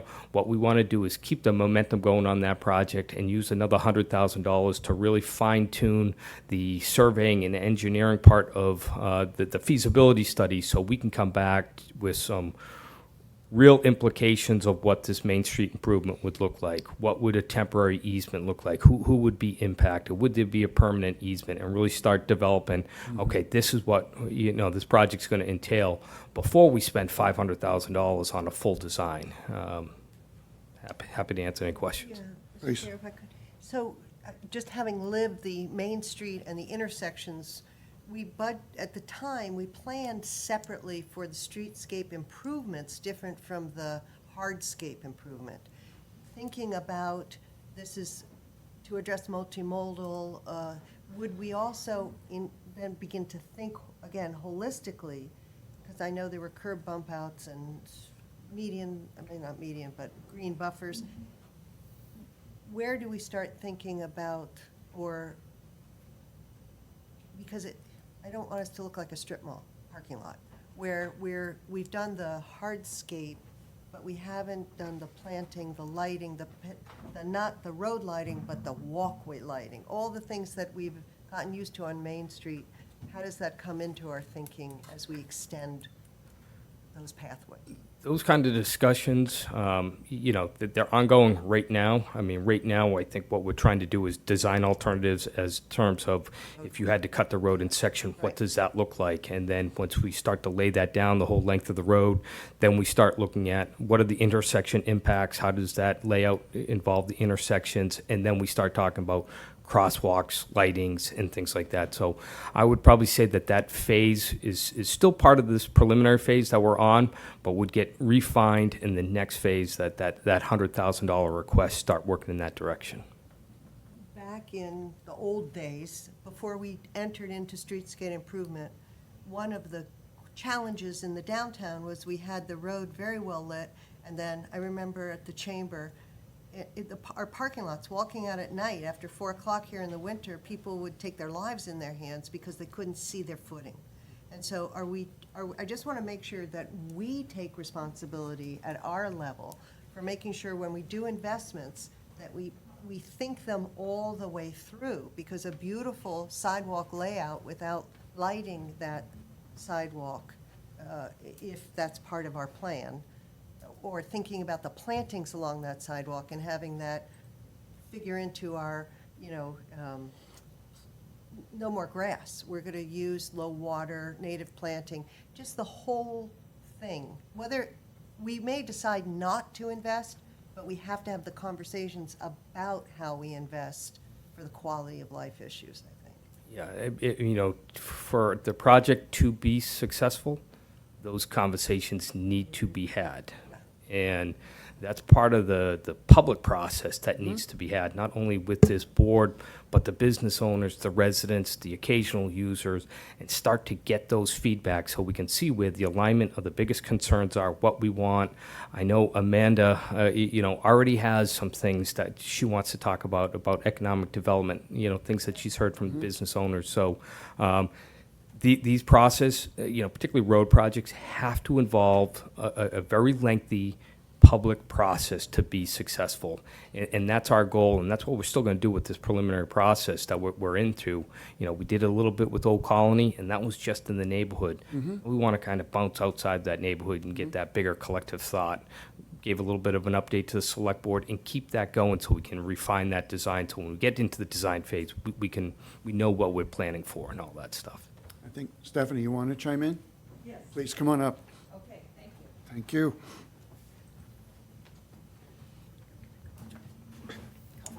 I am Stephanie Gaskill from Poshet Road, and what I wanted to talk about was the urgency of Main Street. Now, first of all, I wanted to thank Rich, because we have been waiting on all of these sidewalk projects for close to a decade, and they just were sitting, going nowhere, no matter how many times we requested it. Rich has been there only 6 months. He's taken everything out of cold storage, put it in front of us, and on this CIP, to have sidewalk projects is just such a relief. But my concern is where we have placed Main Street. Main Street, the construction of it, funding, we have in fiscal year 2031. That would mean we wouldn't be actually getting sidewalks or whatever until 2032. That is 7 years from now. And yet Main Street is very, very dangerous. As you all know, 50% of Orleans voters live in East Orleans and use Main Street daily. Not only that, we have Nauset Beach. In the summer, Main Street has 7,000 cars per day. That is a huge amount of traffic, but right now we have no sidewalks on 3/4 of Main Street, and even what we do is very inadequate.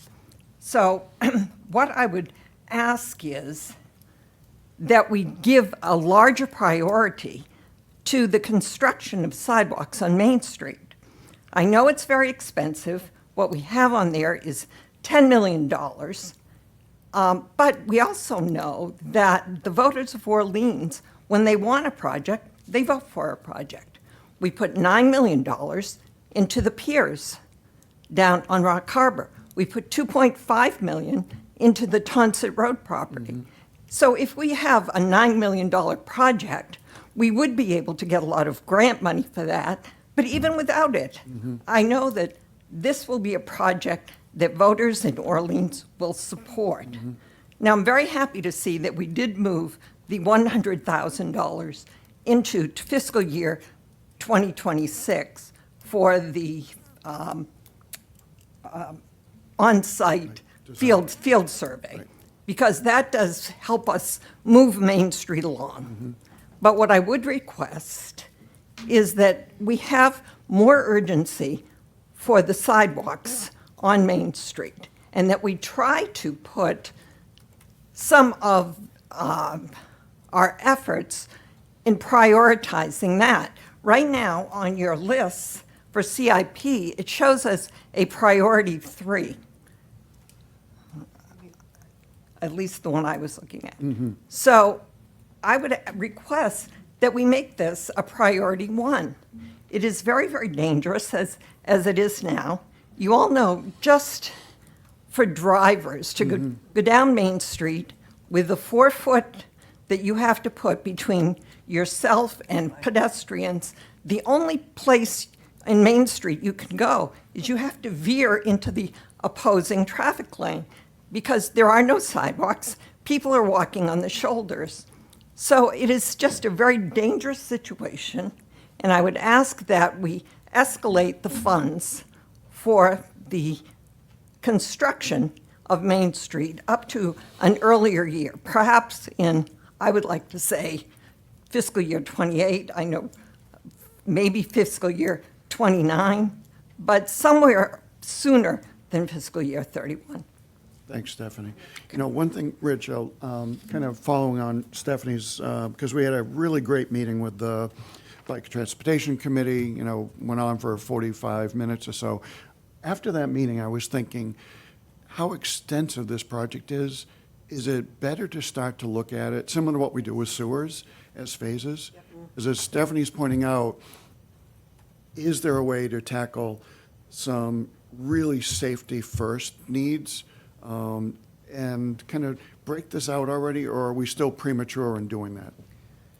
I think it's still a little premature. I mean, we're pretty early in the feasibility process, but at the same token, we're starting to lay things down on a plan to find out where are those impact points.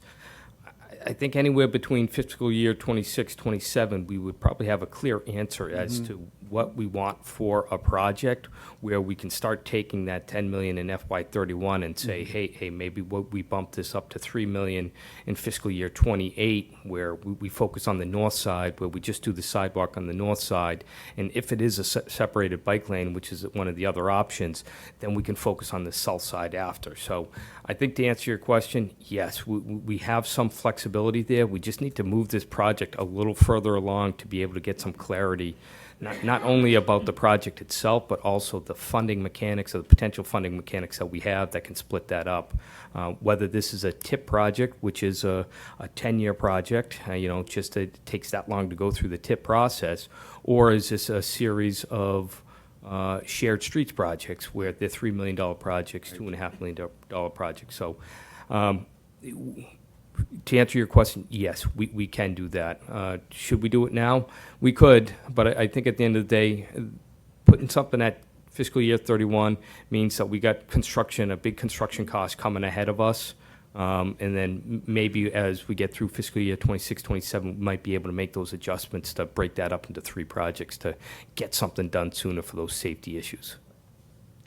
Stephanie's absolutely right. I mean, this has been going on for much too long. And, I mean, we see the impacts of not only the beach traffic she mentioned, but a lot of J1 students are coming home at night unlit, to Andrea's point, and there's a whole host of things that this can really start to make a dent in. So, yes, Libby, please. If I may, I wanted to second and support Stephanie's statement, and I'm with her. I'm one of those pedestrians. Everyone in my family runs or walks on Beach and Main, and I think this is a critical need. Personally, I don't think it needs to be a Cadillac solution. I think it could be very simple. I don't think there needs to be a separate bike lane. The world knows that bikes are considered as vehicles, and they share the road. Everybody's trained on you ride on the right and you walk on the left. People, there is signage out now to allow so many feet for bikers. And I know my expectation was set back in 2017 that this was a no-brainer. Oh yeah, we'll patch those sidewalks together. So from 2017 to 2024 is a long time. It doesn't need to be fancy. It just needs to be a separate, safe place for walkers and runners. Thank you so much. Thanks. And just for minutes, that was Libby Callahan from Beach Road. Thanks, Libby. So I think initial feedback, as you said, Rich, public's going to be critical. Shows the importance of the public process on these transportation projects. I know other people find it very important to have the bike accommodations, and it's very important to go through this and find out what it is that we want, what it is that we need, and then we can chop this up and put that, the way that we can make it work as quick as we can. Go ahead. Ready for a different line item here? Sure. This is really, I guess, for Kim on the land acquisition line. I realize those are placeholder numbers, but are they intended to cover both municipal purposes as well as open space? So it's entirely a placeholder number to work with your existing rule that says that if it wasn't on the prior year's CIP, then you need a 2/3 vote for land acquisition purposes. Right? Oh, 3/4. And so the reason it's not in 26 is because it's not a real number, right? And we're trying to do a real budget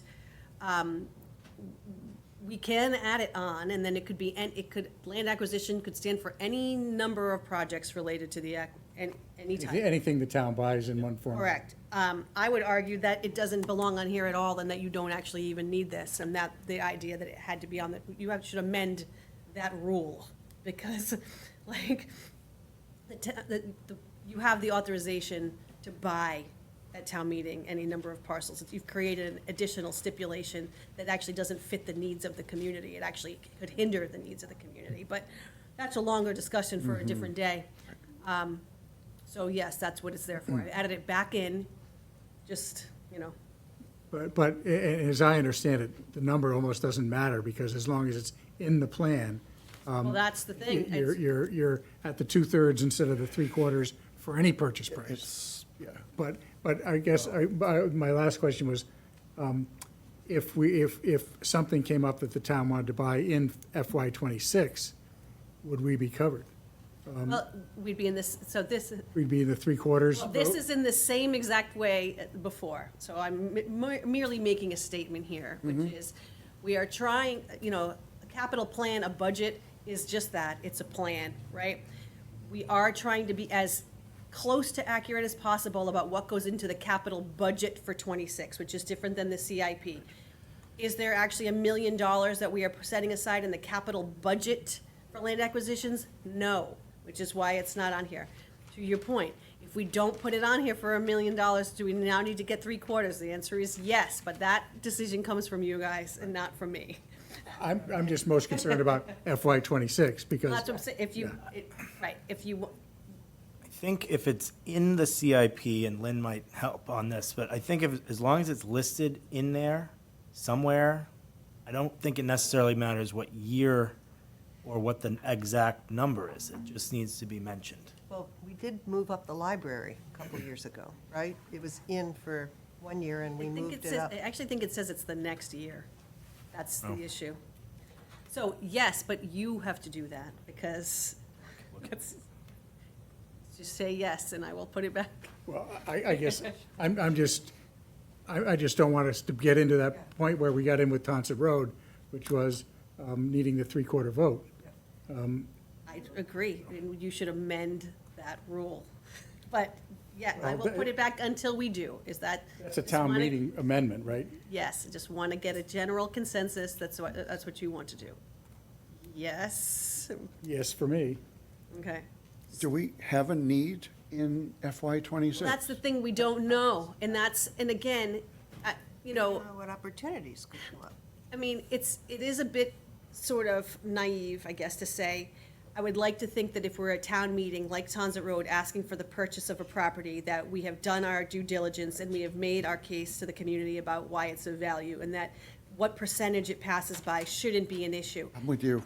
That said, because you did create this rule, let's not get tripped up by it, you know, by accident. If there is something that comes up that we want to move forward on, and then it ends up being some percentage slightly off, right? I guess my point is, until you want to change it for real, if you ever want to do so, then you would put this on here to meet the minimum, which, again, has no consequence to us in real time, so. I guess I don't quite agree with you. I mean, I happen to be looking at the Kents Point history, and that passed by 17 votes. So it would, a 3/4 No, that's what requirement I'm would just saying, it doesn't have. have any financial impact. Okay. Like, but it's just, it's not a real number, it's just a placeholder number. So, you know, I think that's what gets confusing to people sometimes about, what is this $1 million thing they're buying? It's not, you can put $1 here, right? Right. It's the, But leaving 26 blank is what. understood, right? Which I did. I mean, I'm just the opposite. You know, every number here, we either have a bid out on the street, we have plans that we've worked on. We have nothing on land acquisition that we are aware of, nothing. You know, and you're proposing to put it in just to play this game of 2/3 versus I think at the 3/4? same time, I think we should do a warrant article to amend that. That's a charter requirement, right? So, Well, if you read the language, it says that a 3/4 vote is needed for capital improvements not in compliance with section 851, which just says that you have to put all of this stuff in the CIP. So if it's in there, Yeah, but I and think there's it does- one more line. I don't And you know. wanted to come up? Please. There's one more section. Lynn Brunel, Seacrest Drive, friend of the capital budget and the CIP. Thank you, Lynn. Well, I just want to remind all of you who have been on the select board for several times, this has been in here before. We did this, we put this in the CIP under John Kelly, and it was then there before, and we had the same conversation before, and it was in there as a just in case maybe, so. I took it Yeah, out. and as it's been described, it's just there as a contingency, and it did not raise a lot of angst or questions or concerns at town meeting, and so it's a useful strategy to have the line in there like that. Thanks, Lynn. Yep. Andrea? Well, I also think that one of our discussions has been, how are we nimble to respond to opportunity? And without that reference in the CIP, that makes us a little less nimble and more encumbered. And I totally respect the desire to have the CIP represent, you know, hard-tried thinking. But we have not developed another line item for municipal purchases to respond to the constant pressure, since we can't make new land. We haven't devised another tool to do that. And so until we do, I would feel more comfortable having that option so we can get and be responsive to opportunities. So if I can just add, and I wish Michael and Mark, you were here in person, because I think we'd have a little more robust discussion, but I don't know about you guys, but coming up in fiscal '26, I am very concerned Yeah. about reduction of federal grants, impacts on state budget that'll directly impact us. So I want to demonstrate to voters, we are doing everything we can to represent. We have backup behind the numbers we're putting in. I don't see us doing any speculative purchases next year, nor should we. I'm sorry. I'm not totally in agreement with that, but I agree. If we want to do that way, let's put a warrant article in and change the charter requirement. If that went away, then this whole discussion wouldn't be necessary at all. Right. And have a I will savings say, as a person who has lived under the bizarre personnel bylaw rules over the last 2 years, right, and you basically learn to work within these rules, it does become a question of which thing is easier to amend. Yeah. Right? Is it easier to find a practice to work within the existing rules, or should we go through the exercise of actually changing the rule that you set that might no longer need to apply at this day and time? I would like the budget to be more accurate than not. But we're still in a weird transition time, like including with these stabilization accounts, right? Like, we're just starting to get a handle. But to your point, Andrea, about being specific, in other communities, the way that land purchases would be handled like this, they would be articles on a town meeting warrant that have a funding source applied. So even if a piece of land did come up this next year, and it's not free cash, because we will not have that until the fall, the most likely source would be like stabilizations, and that would require 2/3, 3/4 vote too, right? It essentially, at some point, you know, it comes back to the funding source anyway, right? When you get to it, and you're going to have to approve the specific project anyway. So, you know, the idea that it's just any land purchase on here, it just is. Okay. But, you know, one budget cycle at a time, right? We've come a long way from last year. We eliminated so many special articles. We're really getting down into it now. We are really getting, you know, closer to, you can see the sun again. Thank you. As someone said, the Newman administration and staff. Thank you, everybody. Well, it's a lot of us. Clearly, a lot of us. Mark or Michael, Andrew's reminding me to make sure I seek your input on this topic, if you have any. Sure. Yes. Please. I stick more a little bit in your camp, Kevin. I'm not sure we need to put these figures on here. If opportunities come up, we just can address them the same as we did with Taunton. Yep. I mean, I don't understand why we're putting this aside, are we worried about the 9 percentage points that we're not going to make? Is that the real conversation here between the 2/3 and the 3/4? If the town's not willing to support 3/4, then maybe we shouldn't buy the property. Right. But adding in numbers, I think we are going to be very challenged with the public continues to see us just putting in the numbers without any real analysis. There's quite a few other things too. We really need to look at and discuss and make sure we do, as Kevin said, have analysis behind this when we're asking the public. Thanks, Michael. Well, Anything, Mark?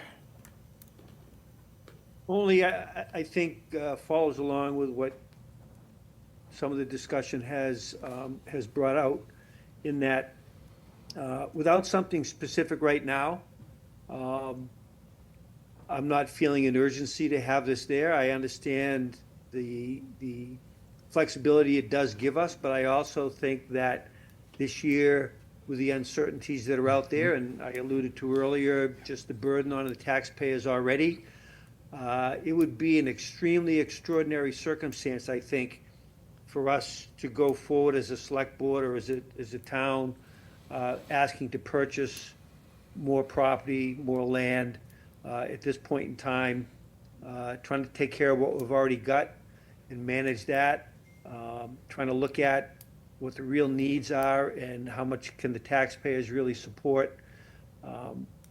So I just don't see us, you know, having something come forward that would require us to have the funding source available to negate a 3/4 vote or a 2/3 vote.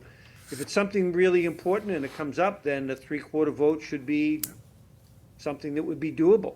And if it's not all that important to the taxpayers, then it's not gonna happen. And so, in light of everything that's going on around us, I don't see this as a crucial item to have in there right now. Thanks, Mark. well, Wrap up? At since least it's just this, conceptual, we can leave it here for now and we can come back to it later, right? Sounds good. Today is just getting into the capital. Mm-hmm. So just to summarize what each of the pages we just looked at, there is a summary page. When you get the capital budget and it's printed, the cover, the second page of that will be the FY '26 capital budget, which refers to all of the things listed in FY '26 that you saw on the individual pages. We've broken it out into May, so you can see, and then fall, so you get an idea. So when something says FY '26, it doesn't necessarily mean it's all May, right? And I think people need to understand that. That some of it can wait 6 months to see what the balance is. And we're gonna continue to use that as a strategy going forward, right? To see if we can afford something in a fiscal year or not, right? We know what the needs are, right? So in this column here, which says funding source, this is the recommended funding source based upon the conversations we've just had. When you get to DE, this is a debt exclusion, just so you're aware. As you can see, we're just like this morning, we're updating in real time since I was here, just moved to the library today, so this will be edited and come off, right? And, the rest of the projects we've all talked about are all here. And you can see, and then we have conversations about, we have to figure out the challenges of what we try to figure out in here if you only have $650,000 in free cash, is what gets funded and when, right? That's what we do, right? So, like I said, typically communities have a couple of other accounts that they go to for their capital budgets. One of them is a capital equipment reserve. You don't have that. I would strongly advocate that we consider creating that, and probably as the excess over 12% in stabilization into a capital reserve, right? Which could be used for land acquisition or equipment purchases. So that way it stays in a reserve, but removed from stabilization. So you have a dedicated funding source, so when you come back to future town meetings, it's not all free cash, it is from the funding source that you created. It comes from the bank account that you set aside for those particular types of purchases, right? So, but for this meeting, we've got a couple of projects that we're gonna have to decide and determination on how they get funded. So, but we can circle back on that when we get closer to May, right? This capital budget is a conceptual plan. we still have to focus on the town's operating budget for FY '26. The way these two budgets work together, like I said, just so we're gonna switch back, I think operating budget is next. The way we're gonna talk about that now is the way we started in the beginning, which is on the original page. So Kim, just a quick pause. Right. Any other capital-related questions? Michael, go ahead. Yeah, I mean, we talked about it last week in at the 44 Main Street. I don't see that on for 26. What's going on with that? I see it was added back in or added for the first time. We talk about that? This is something I think, I don't want to be too repetitive, but we voted on twice as a select board to move this project forward. And it doesn't seem we're getting there. So can you speak to that, Kim? I cannot. I think Okay. we need to have Elizabeth here to speak to it, who's been heading up the project. Right? The Okay. project is currently, right, a housing project that's with the Affordable Housing Trust, right? Well, it's part housing, part town. Right. The housing would only be the second and third floor. And part of the issue around 44 Main Street is that the current zoning around the property right in that area is part of what we want to amend in the fall. No, I mean, it doesn't apply to that project. Our proposal, what we're talking about, fits in the zoning from my understanding. I mean, it's kind of on the same lines as everything else. We need to take care of our stuff. We've got an aging building that's falling apart in the center of Main Street, and we're not doing anything about it. We have 3 capital projects, basically, the Bay Ridge Lane, the Gavigan Cottages, and 44 Main Street that we've put on our goals for quite a few years now. And while we are taking care of some of our stuff, we're not taking care of all of it. And as we're trying to do economic development in Main Street and housing, I would love to see something on here that has to do with housing on our capital improvement projects. So I will just say, there's no specific housing portions on the capital plan because the funding for those housing projects is through the Affordable Housing Trust. They're not listed here separately. So something that's on this section of the capital plan, the assumption would be is that it's being paid 100% through taxation or debt exclusion related to the town, right? The entirety of the amount. And that would be the first floor of the project, yes. And that's where Michael's going, there's some town involvement in that because of, the shared services that, would need to be put together. So I think what Kim said, Michael, is, just let's get a follow-up when we go back on the CIP and have Elizabeth with us. Right. 'Cause Perfect. I am Thank not you. aware of a presentation that we've had yet on a proposal related to 44 Main Street for this year, right? There might be one that's being worked on, but I don't think the board has seen it yet. I'm not sure what portion of the project is for the town and which is housing, right? I really haven't been in Okay. that. I haven't Okay. talked about it for a while. We'll follow up on that one. Go ahead, And if I Michael. could just follow up, Kevin, and also the Bay Ridge Lane, I'd love to make sure we're following the process with that and that we're all in understanding, because sitting in the marine and freshwater and the conversations with Baker's Pond and conversations between Brewster, and we said it might extend over to Baker's Pond. We haven't sat down as a group and discussed this at all. But, so we haven't seen any numbers or any kind of projections or what even the scope of the area is. But we're talking that other projects, so that's something I think that sticks out that was just added in there. And I'd love to get more in-depth conversation on that. Okay. Got it. Thanks, Michael. Any other select board comments on CIP? How about anybody in the room? Scott, please. Scott Zenke. Scott Zenke, Doan Road. Thank you, Kevin, and thank to the town staff for everything you've done here. I agree with it 100%, whether we can afford it or not. Time will tell. Yeah, exactly. I have been in discussion with Rich. I think he's doing a great job. What we used to do in Connecticut with our sweepers is send them back to the dealer, have them go through bumper to bumper, replace any wear parts, anything that even looks like it's slightly wearing. Sandblast and paint the whole machine, new stickers on the door, and it comes back. Pre-COVID was a $10,000 turnaround. It's a far cry from $300,000. And it's a machine that should be shared, but it's a machine that you never get the dollar amount out of that useful lifetime. It's an expensive piece of equipment. Secondly, we've got to be cognizant of what's going on in the real world. Insurance, I just got my insurance renewal last week after the LA fires. It is all but doubled. Many insurance companies we shopped around, they are no longer writing within 5 miles of the shoreline. So if you got a bump last year and you only had Hawaii and Tennessee and Florida and whatever, expect another bump this time around. It's going to be a big bite. Do you have any good news, Scott? Just, it's all, I want to know where Matheson is with sunny skies. exactly. Lastly, if the last day or two has come out, or your Eversource bills are going to be going up 30%. And that's on the delivery side. Don't care if you don't turn your lights on or not.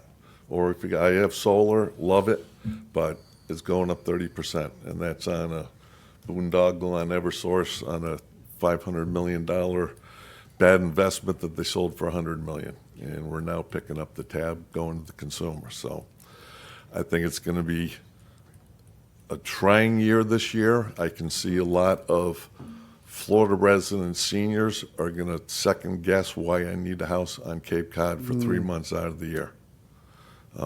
And time will tell. But I think we've got to be very cognizant of what's going on. As far as the firehouse, which Tom Finan was going to try to get here today, we think you're a hair shy on that. We're looking at 50 mil. So by the time we get everything. And one question I've got from Mr. Galante is your report, August 11th of 2001, put the firehouse on Eldridge Parkway, level lot. We know it didn't work in the back lot, and where it's going to end up now, time will tell, but I think that's a lot to be decided. Hopefully it'll all be done by the time the warrants come up. But I thank you all for your time. Thanks, Scott. Thank you. Appreciate it. Any other comments before we segue back into the operating budget? Okay, Floor is yours, Kim. great.